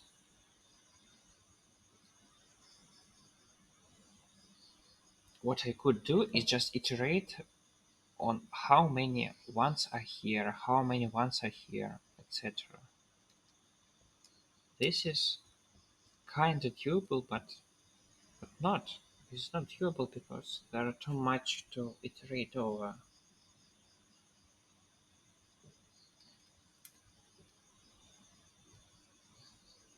There is too much to iterate over.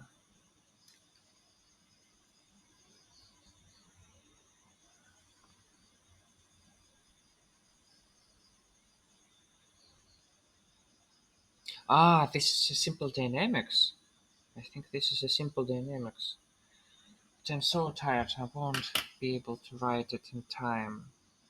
This is just a simple dynamics, isn't it?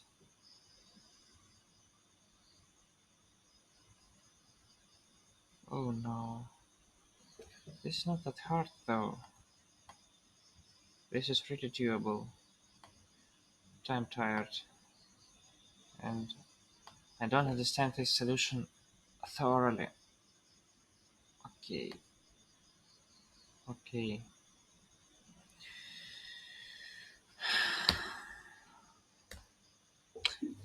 Also, each column shouldn't be zero. How can I approach this?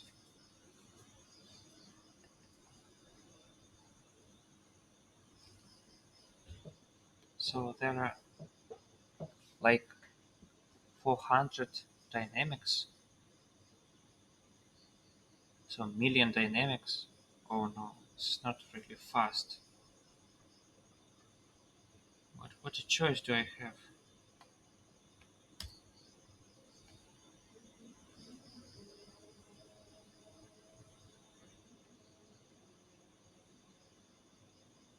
Okay.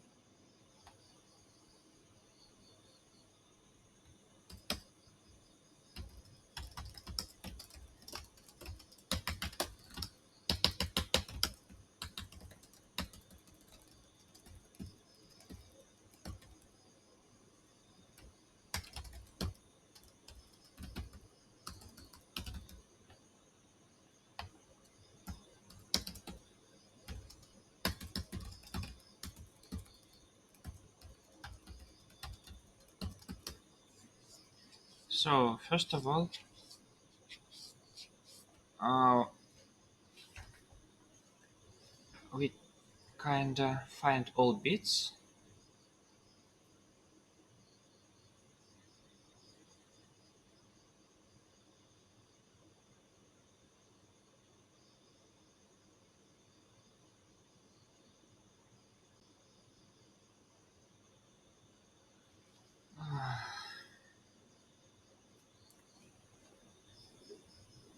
So what do I do here? I find all bits in Y. So I need to find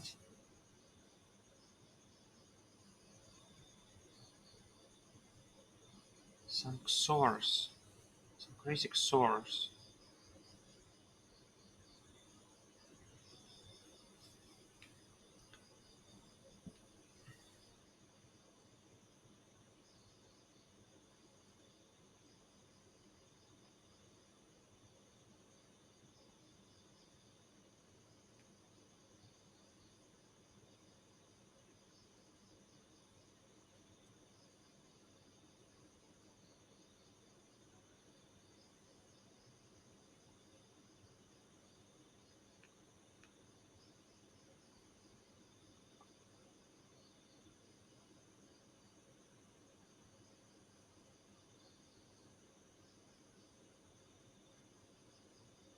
Okay.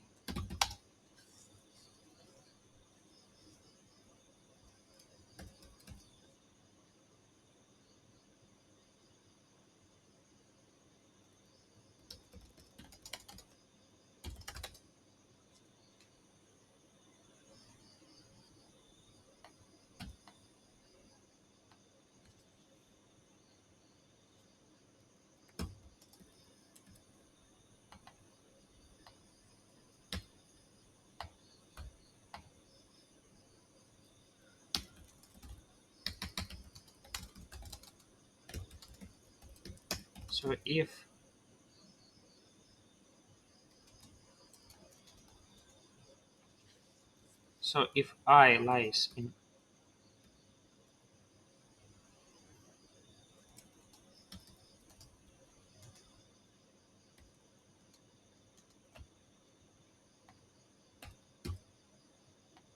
Y and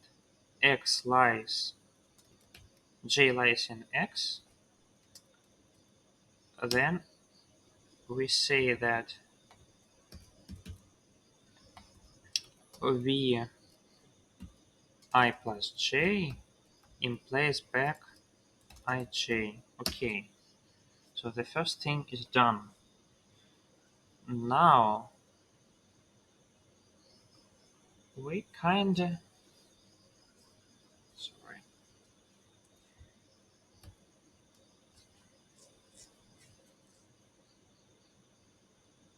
We take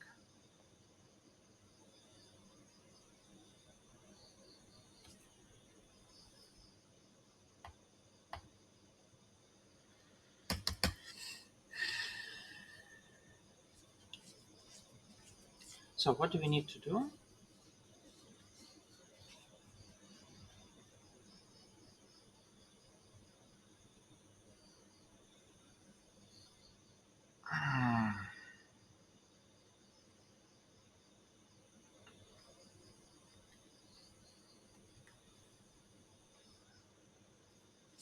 So there are like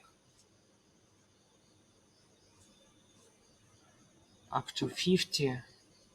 So like for example,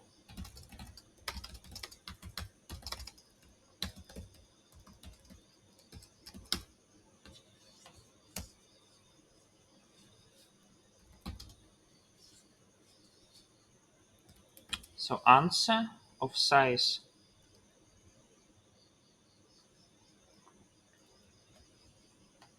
So I'm assuming that we had 1 million answers.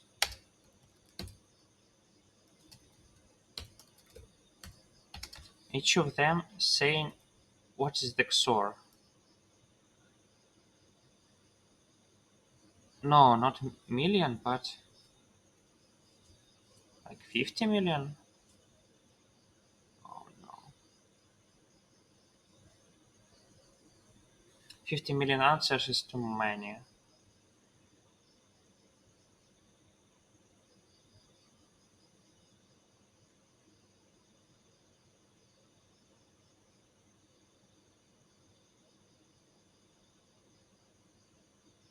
40 million.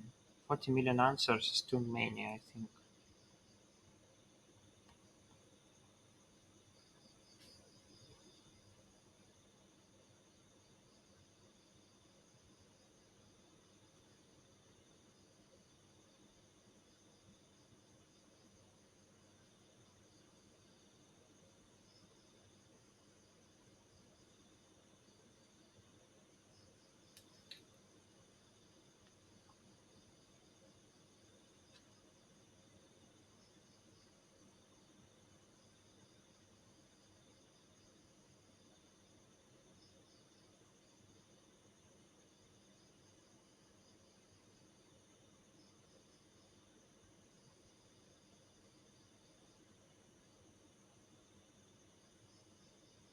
So the only problem is this sad condition that this should be equal to y and not subset of y, because otherwise I can solve this problem. But this makes it million times more.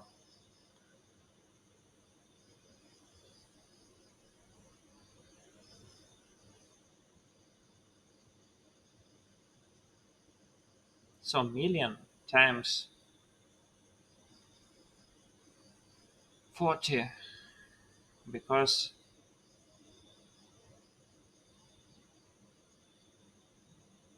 yeah, I need times 40 indeed.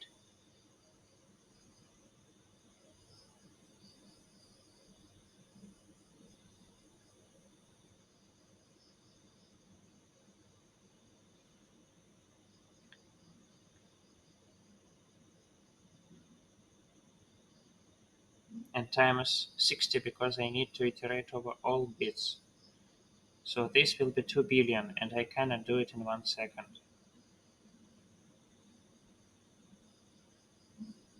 Is it some sort of bit sets which are fastly sort or something?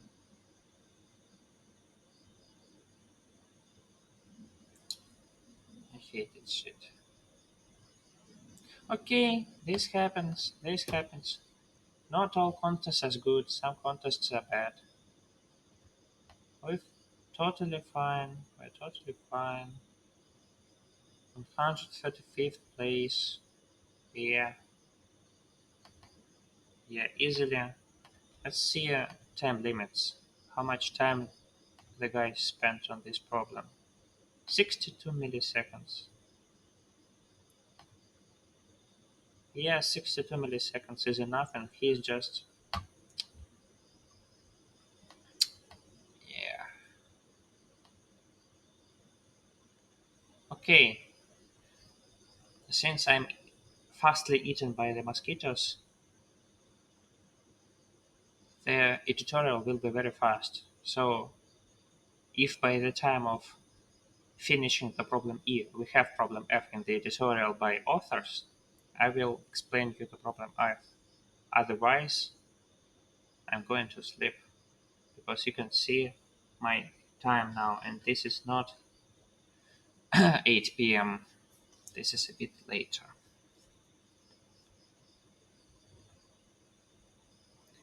Okay,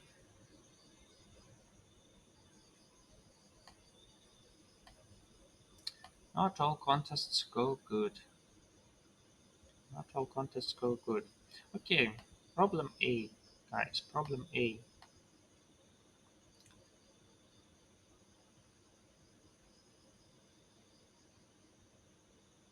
So this is kinda easy problem.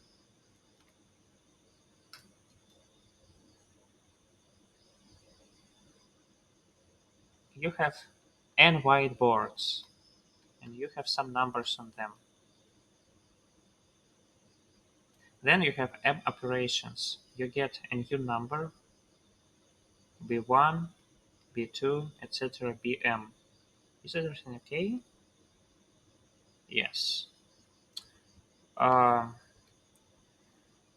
and you replace one of these numbers with this new number. The question is, what is the maximum possible sum after all these operations? So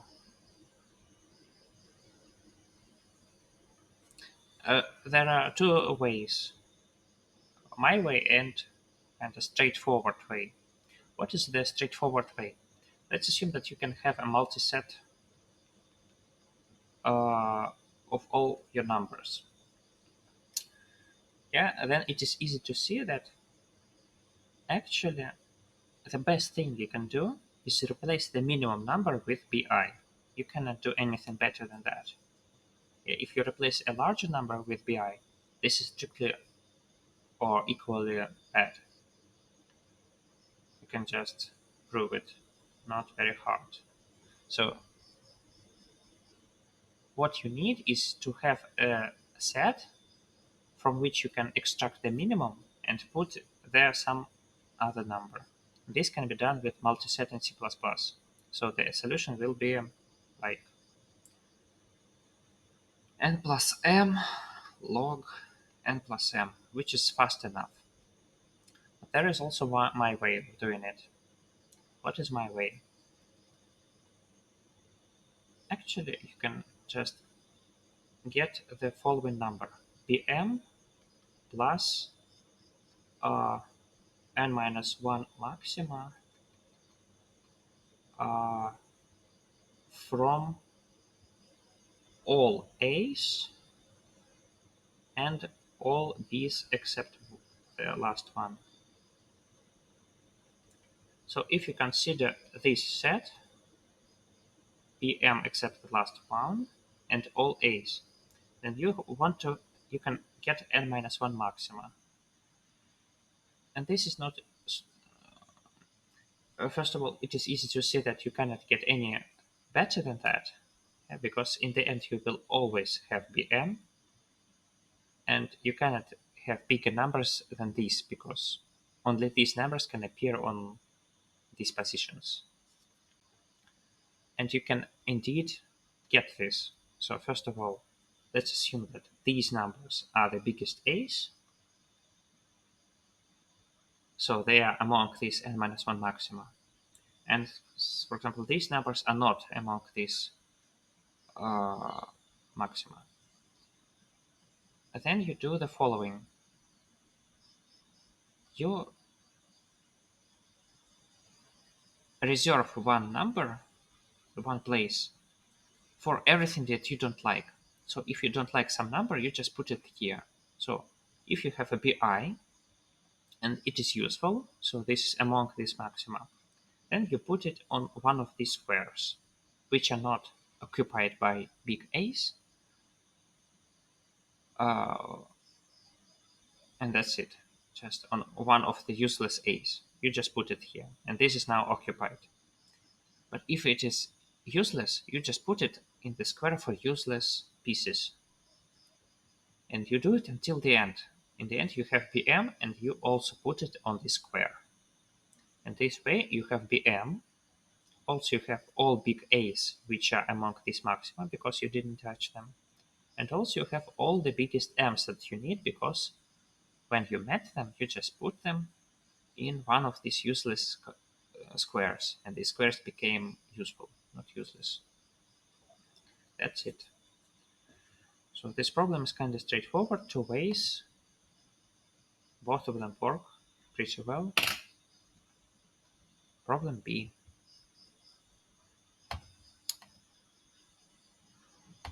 Coxia and permutation. So this is a constructive problem. What they wanted in this problem is so that you constructed a permutation which is optimal in some way,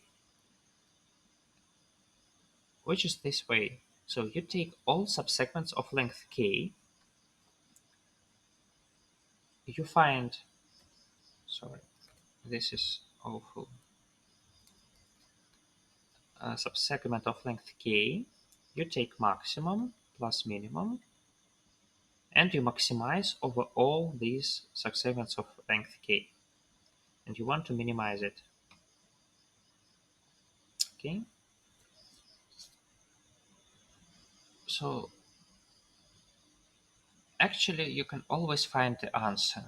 So the answer is something like this. So if k equals 2, sorry, ah, so if k equals 1, then the answer is just 2n, because you cannot run away from getting 2 times n as a maximum and as a minimum. So if k equals 2, then the answer is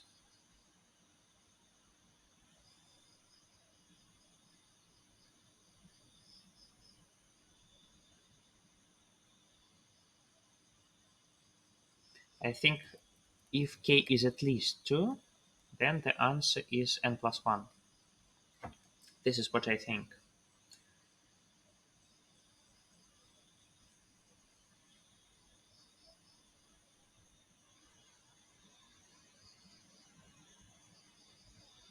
Yes. Actually, I came up with a solution which is easier than I had during the contest. You can always have such an array: n, 1, n minus 1, 2, n minus 2, 3, etc. So always, if k is at least 2, then you have this answer. Why?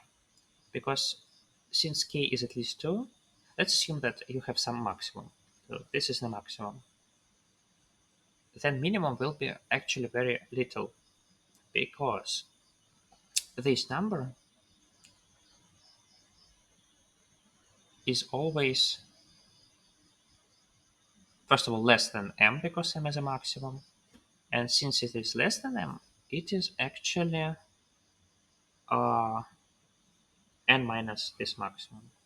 And the right number is n minus maximum plus 1. You can see it, this pattern here. So actually, since k is at least 2, you will have to take either this number or this number. And in both cases, you will get at most n. Okay, so the maximum m and the minimum is at most one of these numbers, maybe even less. In either case, the answer is at most n plus 1. And it can be reached in this case if you take the leftmost segment. Sometimes it is also reached for example, if k is exactly 2 or even 3, then you can take this segment and you get n plus 1, exactly n plus 1 here. So this is it. The answer is n plus 1, and in this with this way. I had somewhat more harsh solution, so I took k minus 1 maximum numbers, then minimum number, then again k minus 1 maximum numbers, then minimum number, k minus 1 maximum numbers, and minimum number. And this way it also works with the same logic, because if you have maximum somewhere, you have either a little number here or a little number here. I don't think I need to explain it more. So let's continue with the problem C.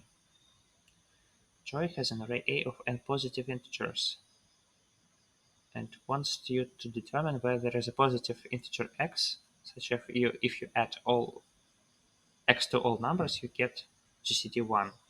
So pairwise relatively prime integers.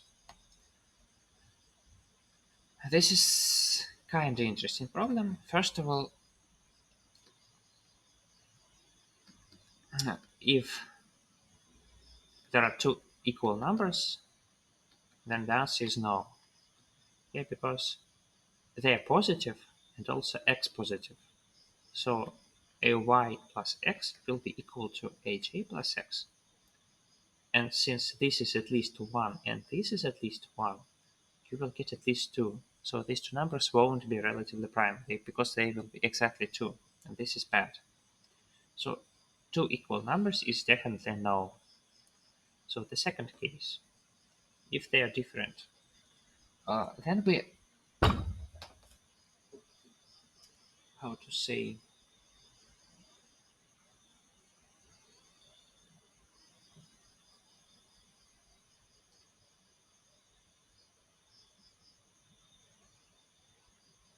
wait,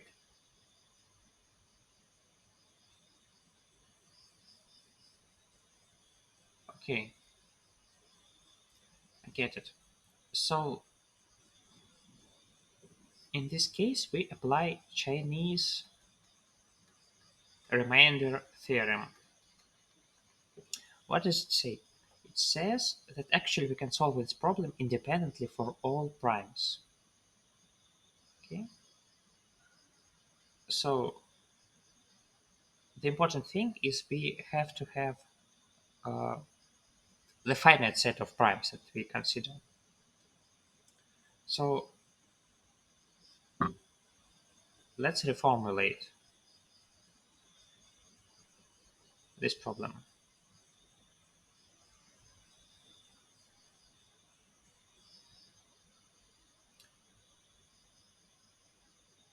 So what is it? What does it mean? GCD of AI plus x and aj plus x equals 1. This means that for any prime,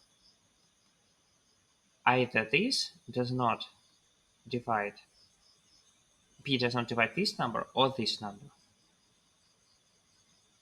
So p cannot divide both of these numbers.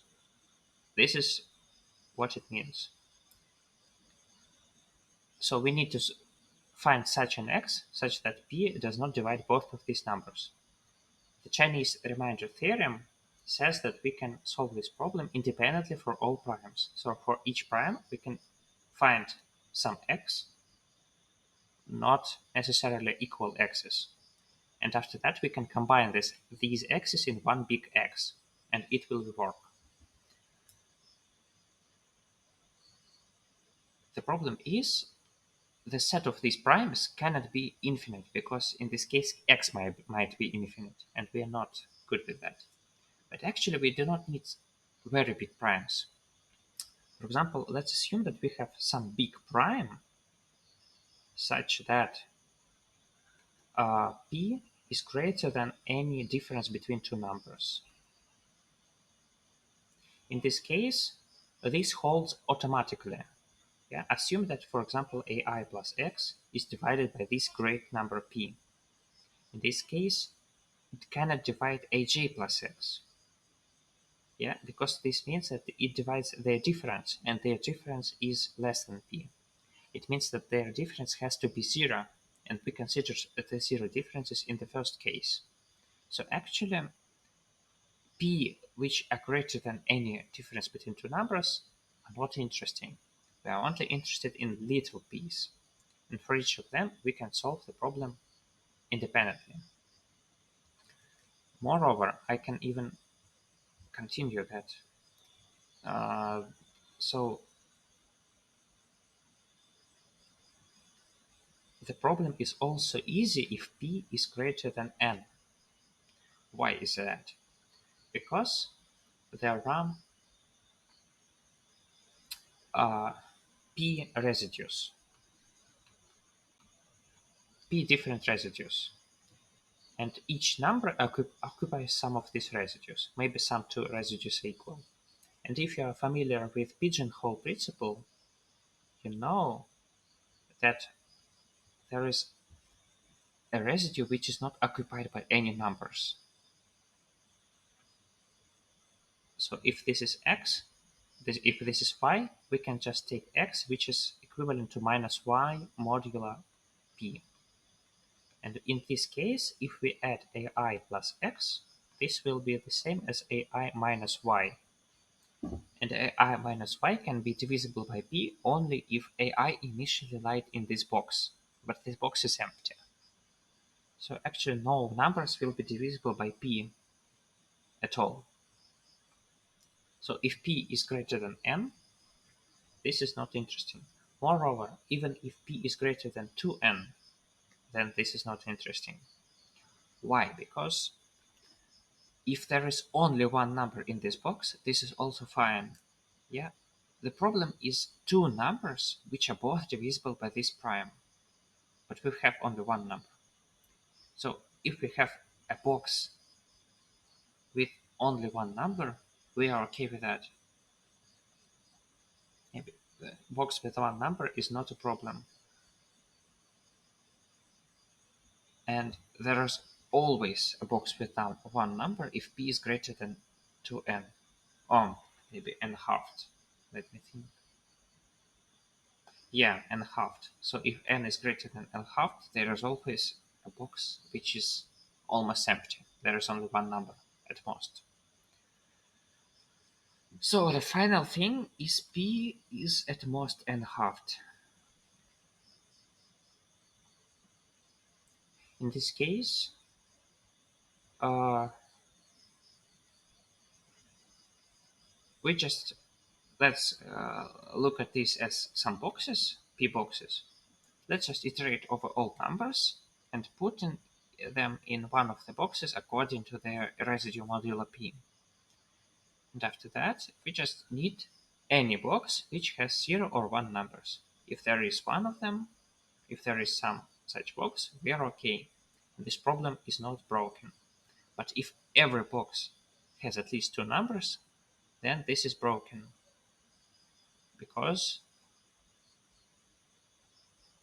we cannot just choose such a residue uh, after adding which there won't be 2 numbers.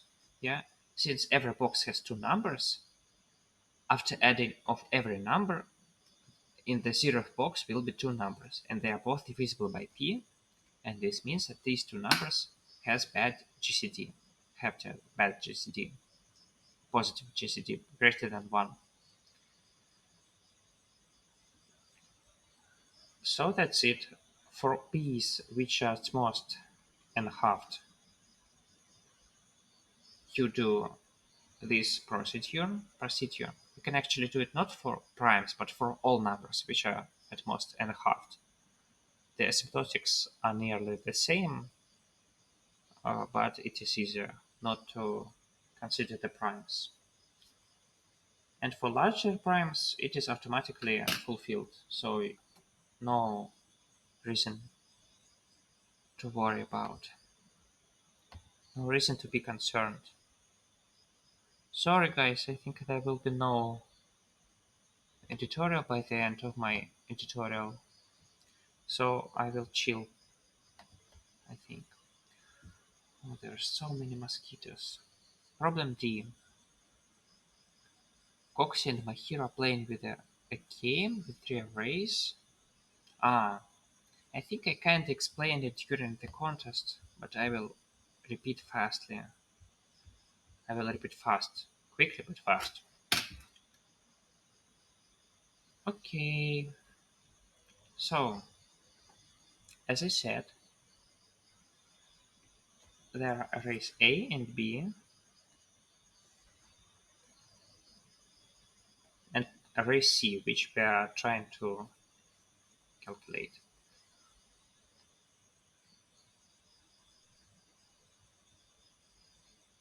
So first of all, Coxie removes one of the numbers in each column,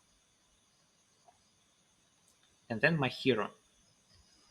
And Coxie wants it to be a permutation, and Coxie wins if this is a permutation.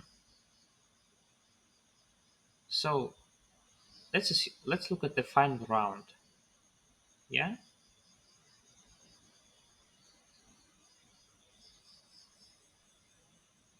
So if there are for final round there is only one number AI, which is good. Not AI, but DN, I mean, which is good for Coxie because all these numbers are already fixed by the previous stage of the game. So Coxie needs to take the number Tn. So assume there is no number Dn here. Then Coxie is automatically lost because he cannot guarantee a number Dn.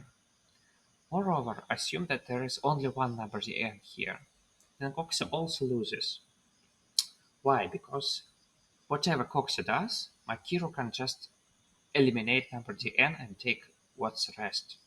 So if there is only one number dn, Coxa loses. What about two numbers dn? In this case, Coxa actually wins because he eliminates this number, the third one, and my hero has to take dn even if he doesn't want to. Sorry, this is hard to use this application. Coxa, my hero has to take dn and Coxa wins. The same goes for 3 times dn. So if there is at least two numbers dn, Coxa wins. Okay, so if there are no two equal numbers here, then Coxa automatically loses because my hero can anyway choose a bad number. So the only way that Coxa can win is there are two equal numbers. There is a cat here. Okay, I think it's okay that cat is here, although I don't like it. So if there are two equal numbers, Coxa has some chances to win. Okay, let's look at the one by, how is it said?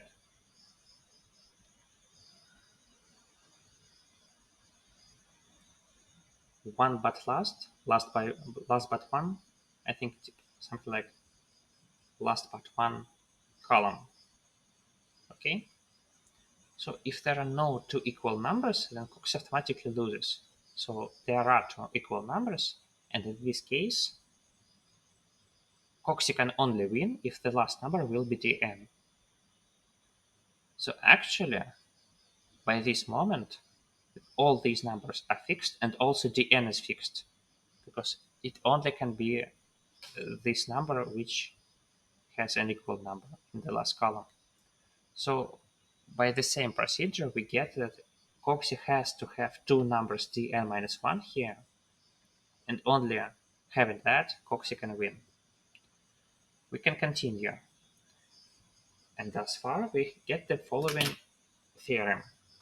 Coxy wins if and only if in each column there are two equal numbers. Moreover, these equal numbers have to be a permutation. And that's the criterion. Okay, let's fulfill this criterion.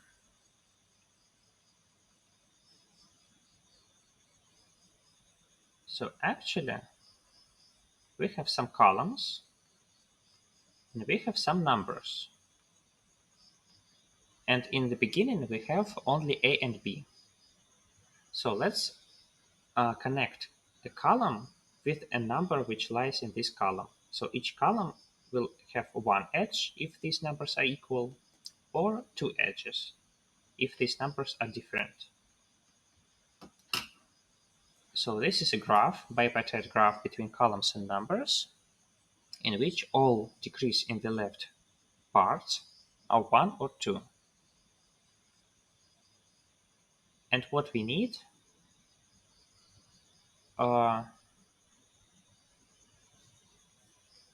first of all, we need to make a bipartite graph of that. We need a matching. So we need a permutation. We need each column to get its unique number, so that all these numbers are unique. Moreover, this matching should be a subgraph of this graph. Why is that? Because assume that you have some number dn, decay, for example. This means that decay should be at least two of these three numbers. And this means that this number occur here. Because if this is not decay and this is not decay, then only this has chances to be decay. So there is at most one occurrence of decay. This is not the case. We need at least two occurrences of decay.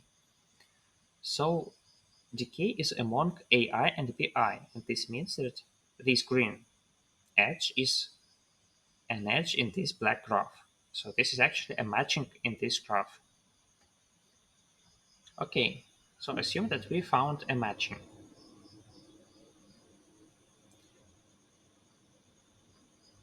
Yes, in this case, everything else is kind of straightforward. Why? So let's assume that we found a matching. So if let's look at the column. So if there are x and x, two equal numbers, then obviously the green edge is also x. And in this case, we can put here anything we want, and this is just n.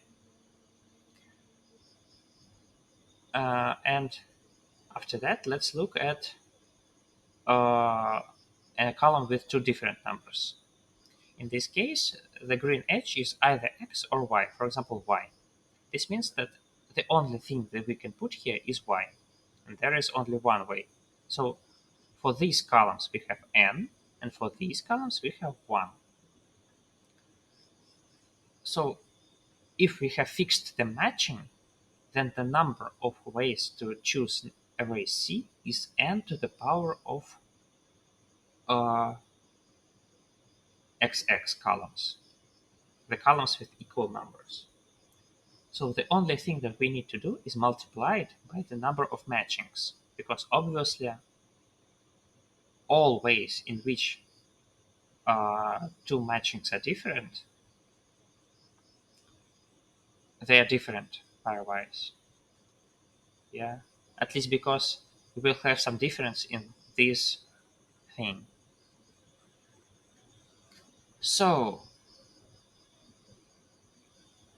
now we have such a problem. You have a graph in which the left part has the degrees at most 2. You need to find the number of perfect matchings in this graph. This is kind of tedious task to do. What I did is as follows. First of all, I eliminated all vertices with degree 1. Moreover, I had to do it iteratively. For example, in this graph, there are only two vertices of, okay, let's do it like this. In this graph, there are only two vertices of degree 1, this and this. However, if you see that this vertex is of degree 1, you know that you have to put this edge in the matching. And after that, you have to eliminate the next edge. And after you have eliminated the next edge, you again have a vertex of a degree 1. And you again have to take this edge, and you have to take this edge, and then you have to take this edge. So actually, even if you had two vertices of degree 1, you eliminated 4 edges and 8 vertices. So you have to do it iteratively. And this is not really nice. You have to work with graphs and remove something from them. And this is not an easiest task, but okay. And after that, also if you have a vertex of degree equals 1, you can eliminate an edge. And if you have a vertex of degree 0, then the answer is 0 because you don't have a matching. You cannot have a matching if you have a vertex of degree 0. So what if you have a graph where all vertices are at least 2? Actually, since the left part is exactly 2, is at most 2. Yeah, so again, all vertices now have degree at least 2. But in the beginning, the left part was at most 2, as you remember, because in XX it was a degree 1, and in YZ case it was degree 2. So in the end, it is also at most 2. So actually, in the left part, you have only degrees equal to 2. Also, if you still hope to get a matching, a perfect matching, the right part should be the same size. And so if this size is s, then you have two s edges, but the right part has also s vertices. So uh, on average, you have degree 2. But as we said, you cannot have degree less than 2 because this means that you have degree 1 or 0 and you can continue the elimination. So the right part has ever degree 2 and also minimum degree at least 2. This means that the right part also has only degrees 2. So this is graph with only degrees 2. And as you might know from the graph theory, this means that you have a set of cycles. And if you need to choose a matching from a cycle, there are only two ways of doing it. If the cycle is even, but since this is a bipartite graph, this is obviously an even cycle. So this is the first way, green, and black is the second way of doing it. So in every even cycle, there are two ways of choosing a perfect matching. So m is actually 2 to the power of number of cycles. So you eliminate all these edges, then you run a DFS, which calculates the number of connected components, and you raise 2 to the power of this number of cycles. Then you multiply it by n to the power of number of columns where A and B are equal, and you get the answer. Yes, this is not very nice, but I didn't like it during the contest. You can always see my reaction, the process of thinking, the process of solving, the process of writing. Nothing was very nice. And we passed to the problem E, finally. Coxian tree.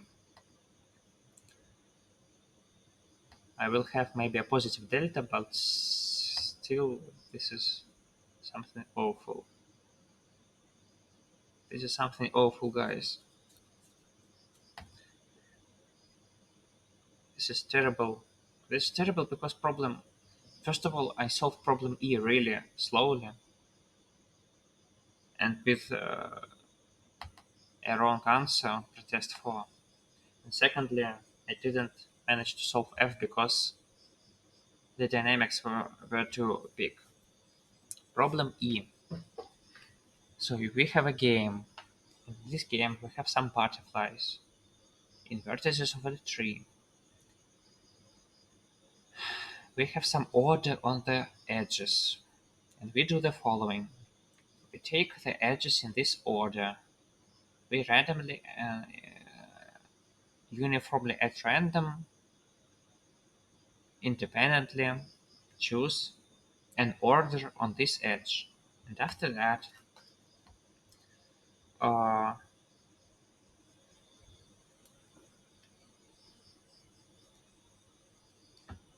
if we chose this order and there is a butterfly here and not here, then we can put the butterfly from left vertex to the right vertex. So now there is no butterfly here, but it is here.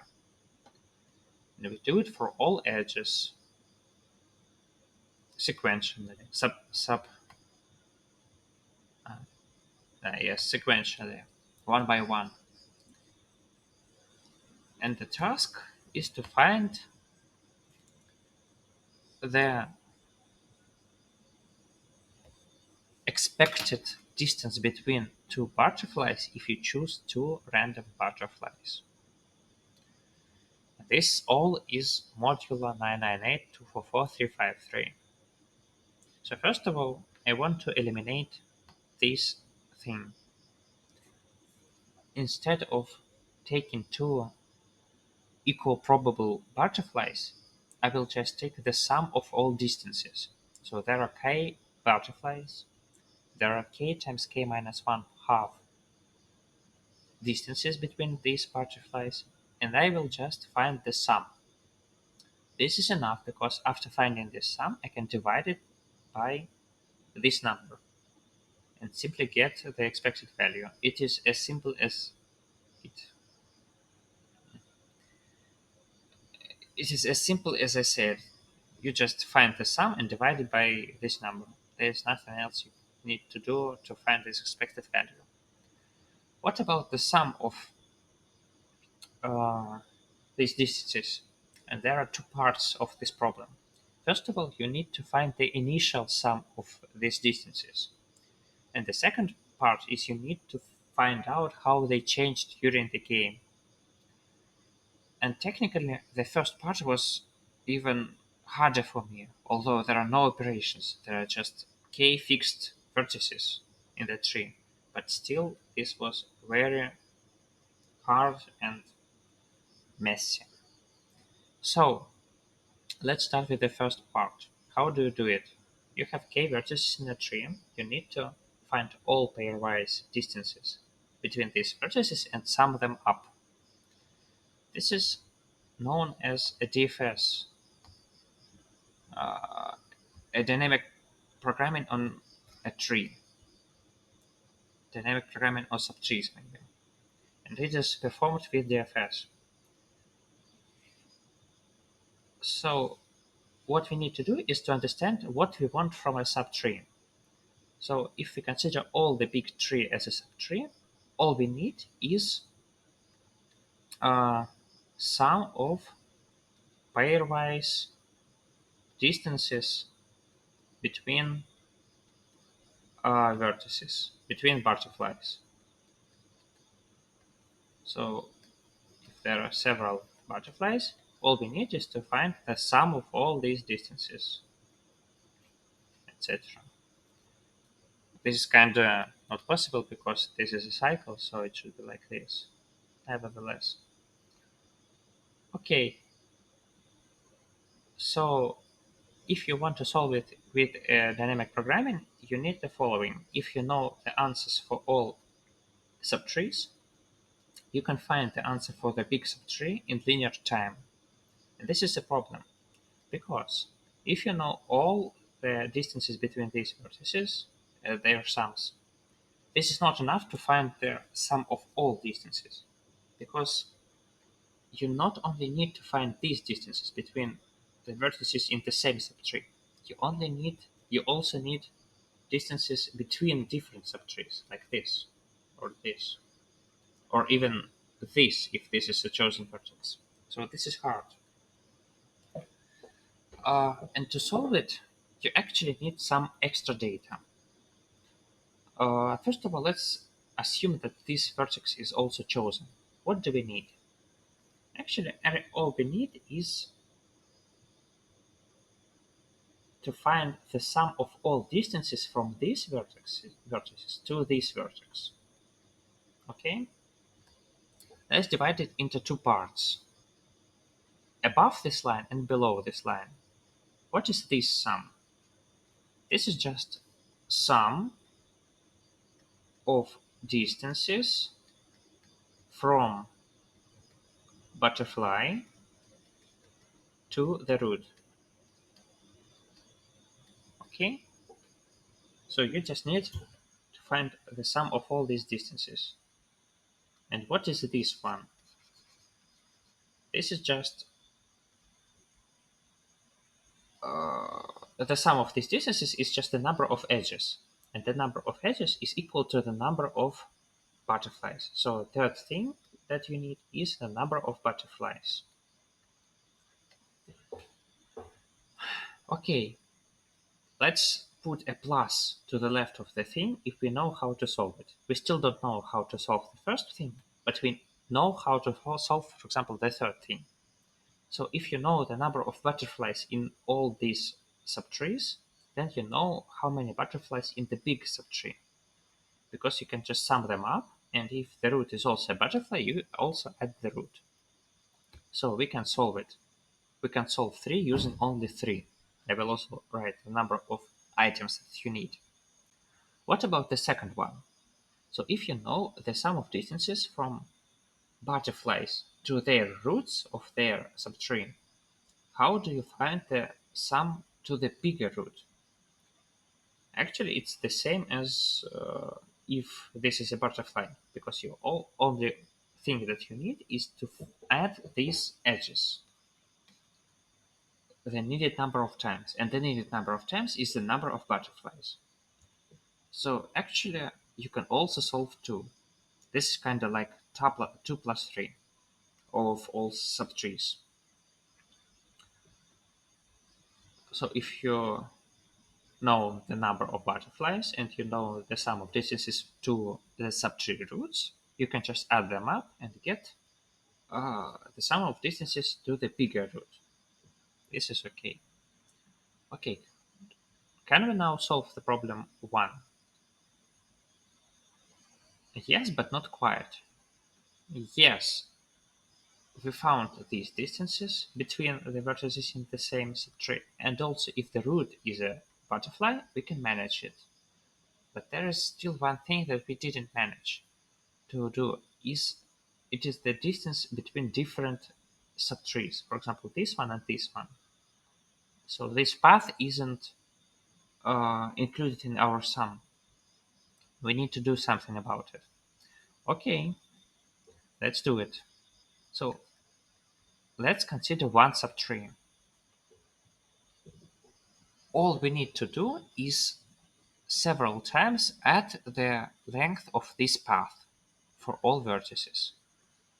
So we need several times. So 1 equals sum by all subtrees, and we need to find 2.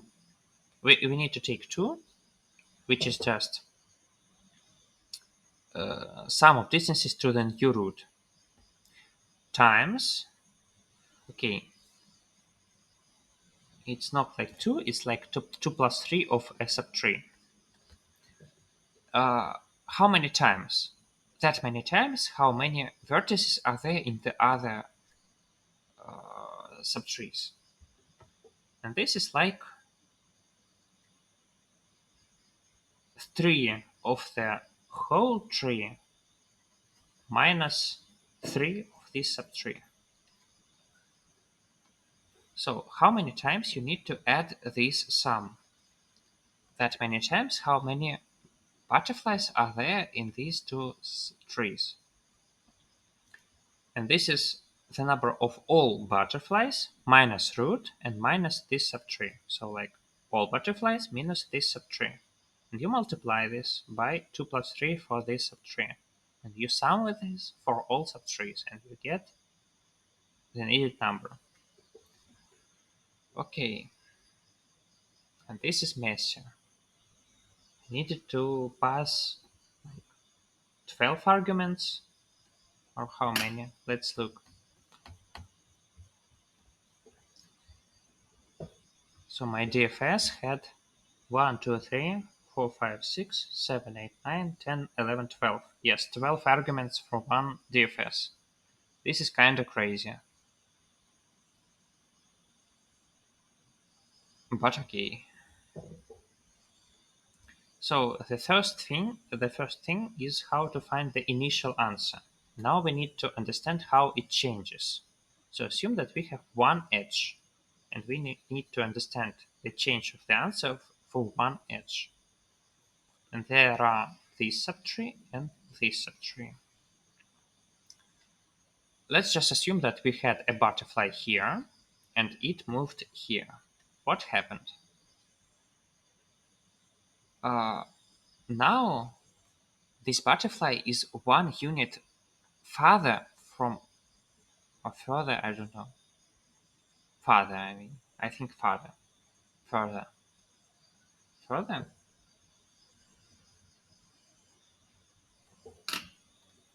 Let's find out. English is very interesting language.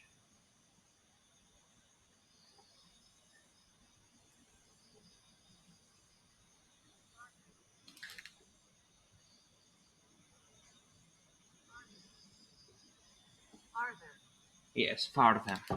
Farther. This butterfly is now 1 unit farther from all left part. So if there are L butterflies here, we get plus L to the answer. Actually plus L minus 1, because this butterfly is not farther from itself, and it itself was in left part, so we didn't need to count it in this L, so L minus 1. But also minus R for the right part. Okay?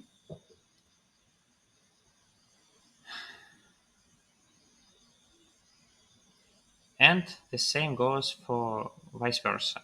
If the butterfly goes from right to the left, we get plus R minus 1 and minus L. So actually the answer is now this probability of butterfly going to the right times L minus 1 minus R plus probability of butterfly going to the left times R minus 1 minus L.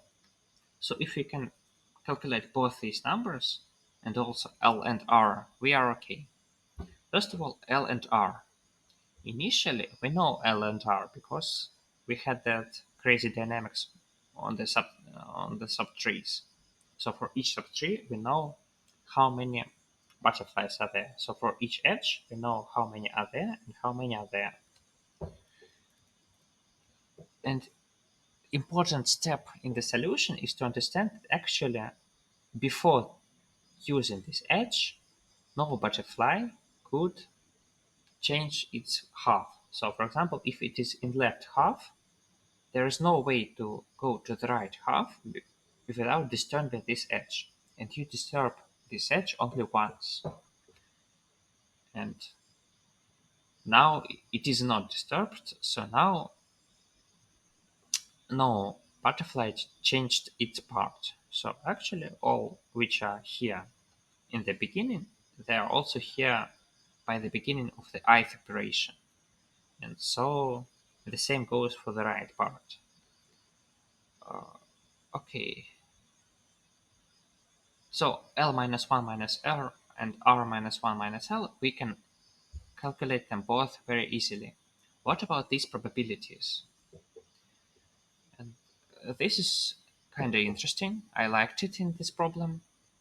The only thing that I didn't like is the implementation. But what is the probability that the butterfly goes from the left part to the right part? Actually, this is a probability that left part, for example, it is x and y. So butterfly is in x, but not in y. The interesting part is that these two events of b of x and not b of y, they are independent. So, and this is because the only way to crush the independence is to actually disturb this edge, because otherwise this part of the graph lives with its own life, and this part of the graph lives with its own life. It's easy to see that these two um, actions, events are independent. I mean, the choices of these edges cannot change anything for these vertices, and changes for these edges cannot change anything for these vertices. So they are independent because there are reasons why this can be 0 or 1, they are independent. So actually this is probability of b of x times probability of not b of y. So if at any moment, at every moment, we know the probability, what's happening? The cats are crazy. So if we know for each x and y, for each vertex, if we know the probability that there is a butterfly, then we can just multiply these two numbers and we get the right answer. Okay, in the beginning we know all the probabilities. They are just zeros and ones.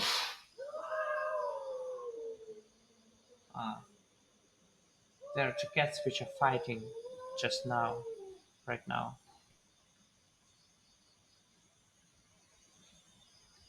Oh, they're running here. Mm, I hope I do not need to understand to explain you how I don't like it. I don't want two cats being fighting in front of me. So, in the beginning, we know all these probabilities. They are just zeros and ones, depending on whether there was a butterfly in the beginning in this vertex or not. What about one operation? This is an interesting part. You can read, you can look. I will just explain, okay? So, if we had a probability of butterfly here P and here Q in the beginning, what are the probabilities after the operation? Okay, okay, let's just look at the first vertex. So let's say that this is vertex X and this is vertex Y. I need some more space.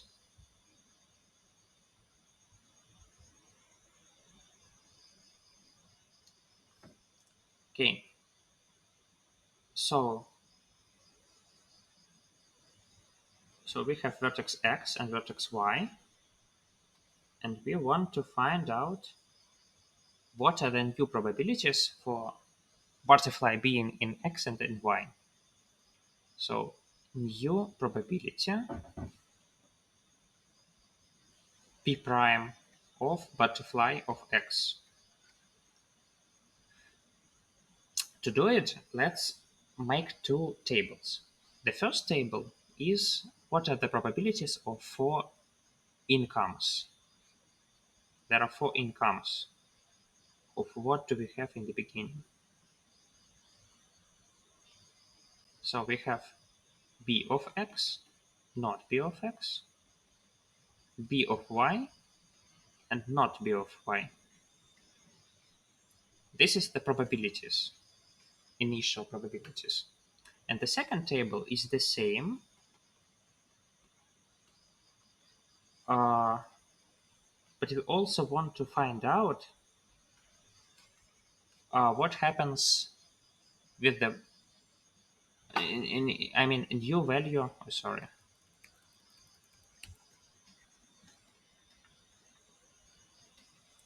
new value of x, x.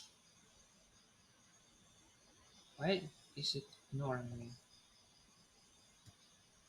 It just jumped on the table where I am working. Crazy stuff. So we want to find out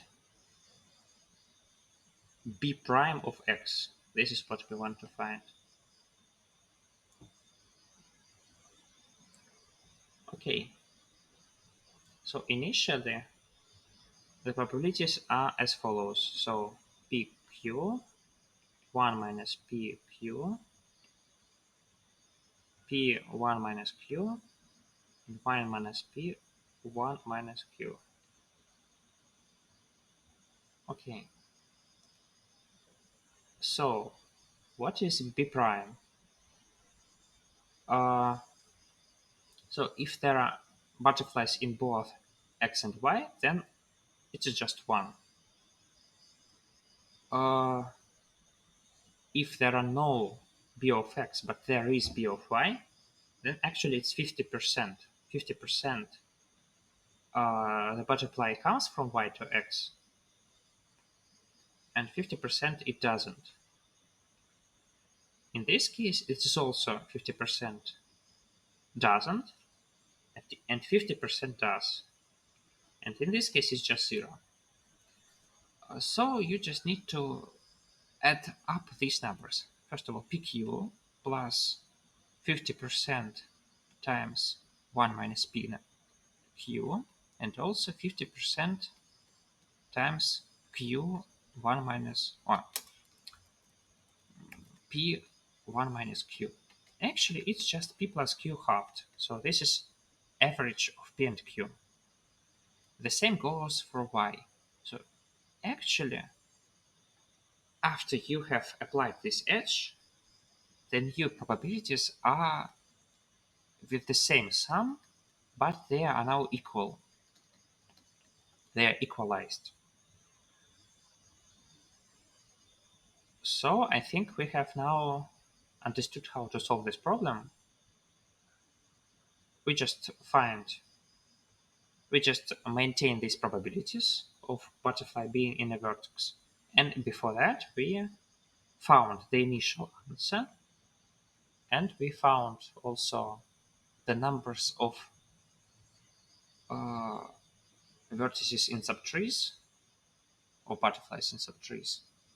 And we found the way to change it one by one for all operations. So we also know the answer in the end, and we can output it. Oof, that's it. That's it. Let's see what we have for problem F. Problem F wasn't solved by me.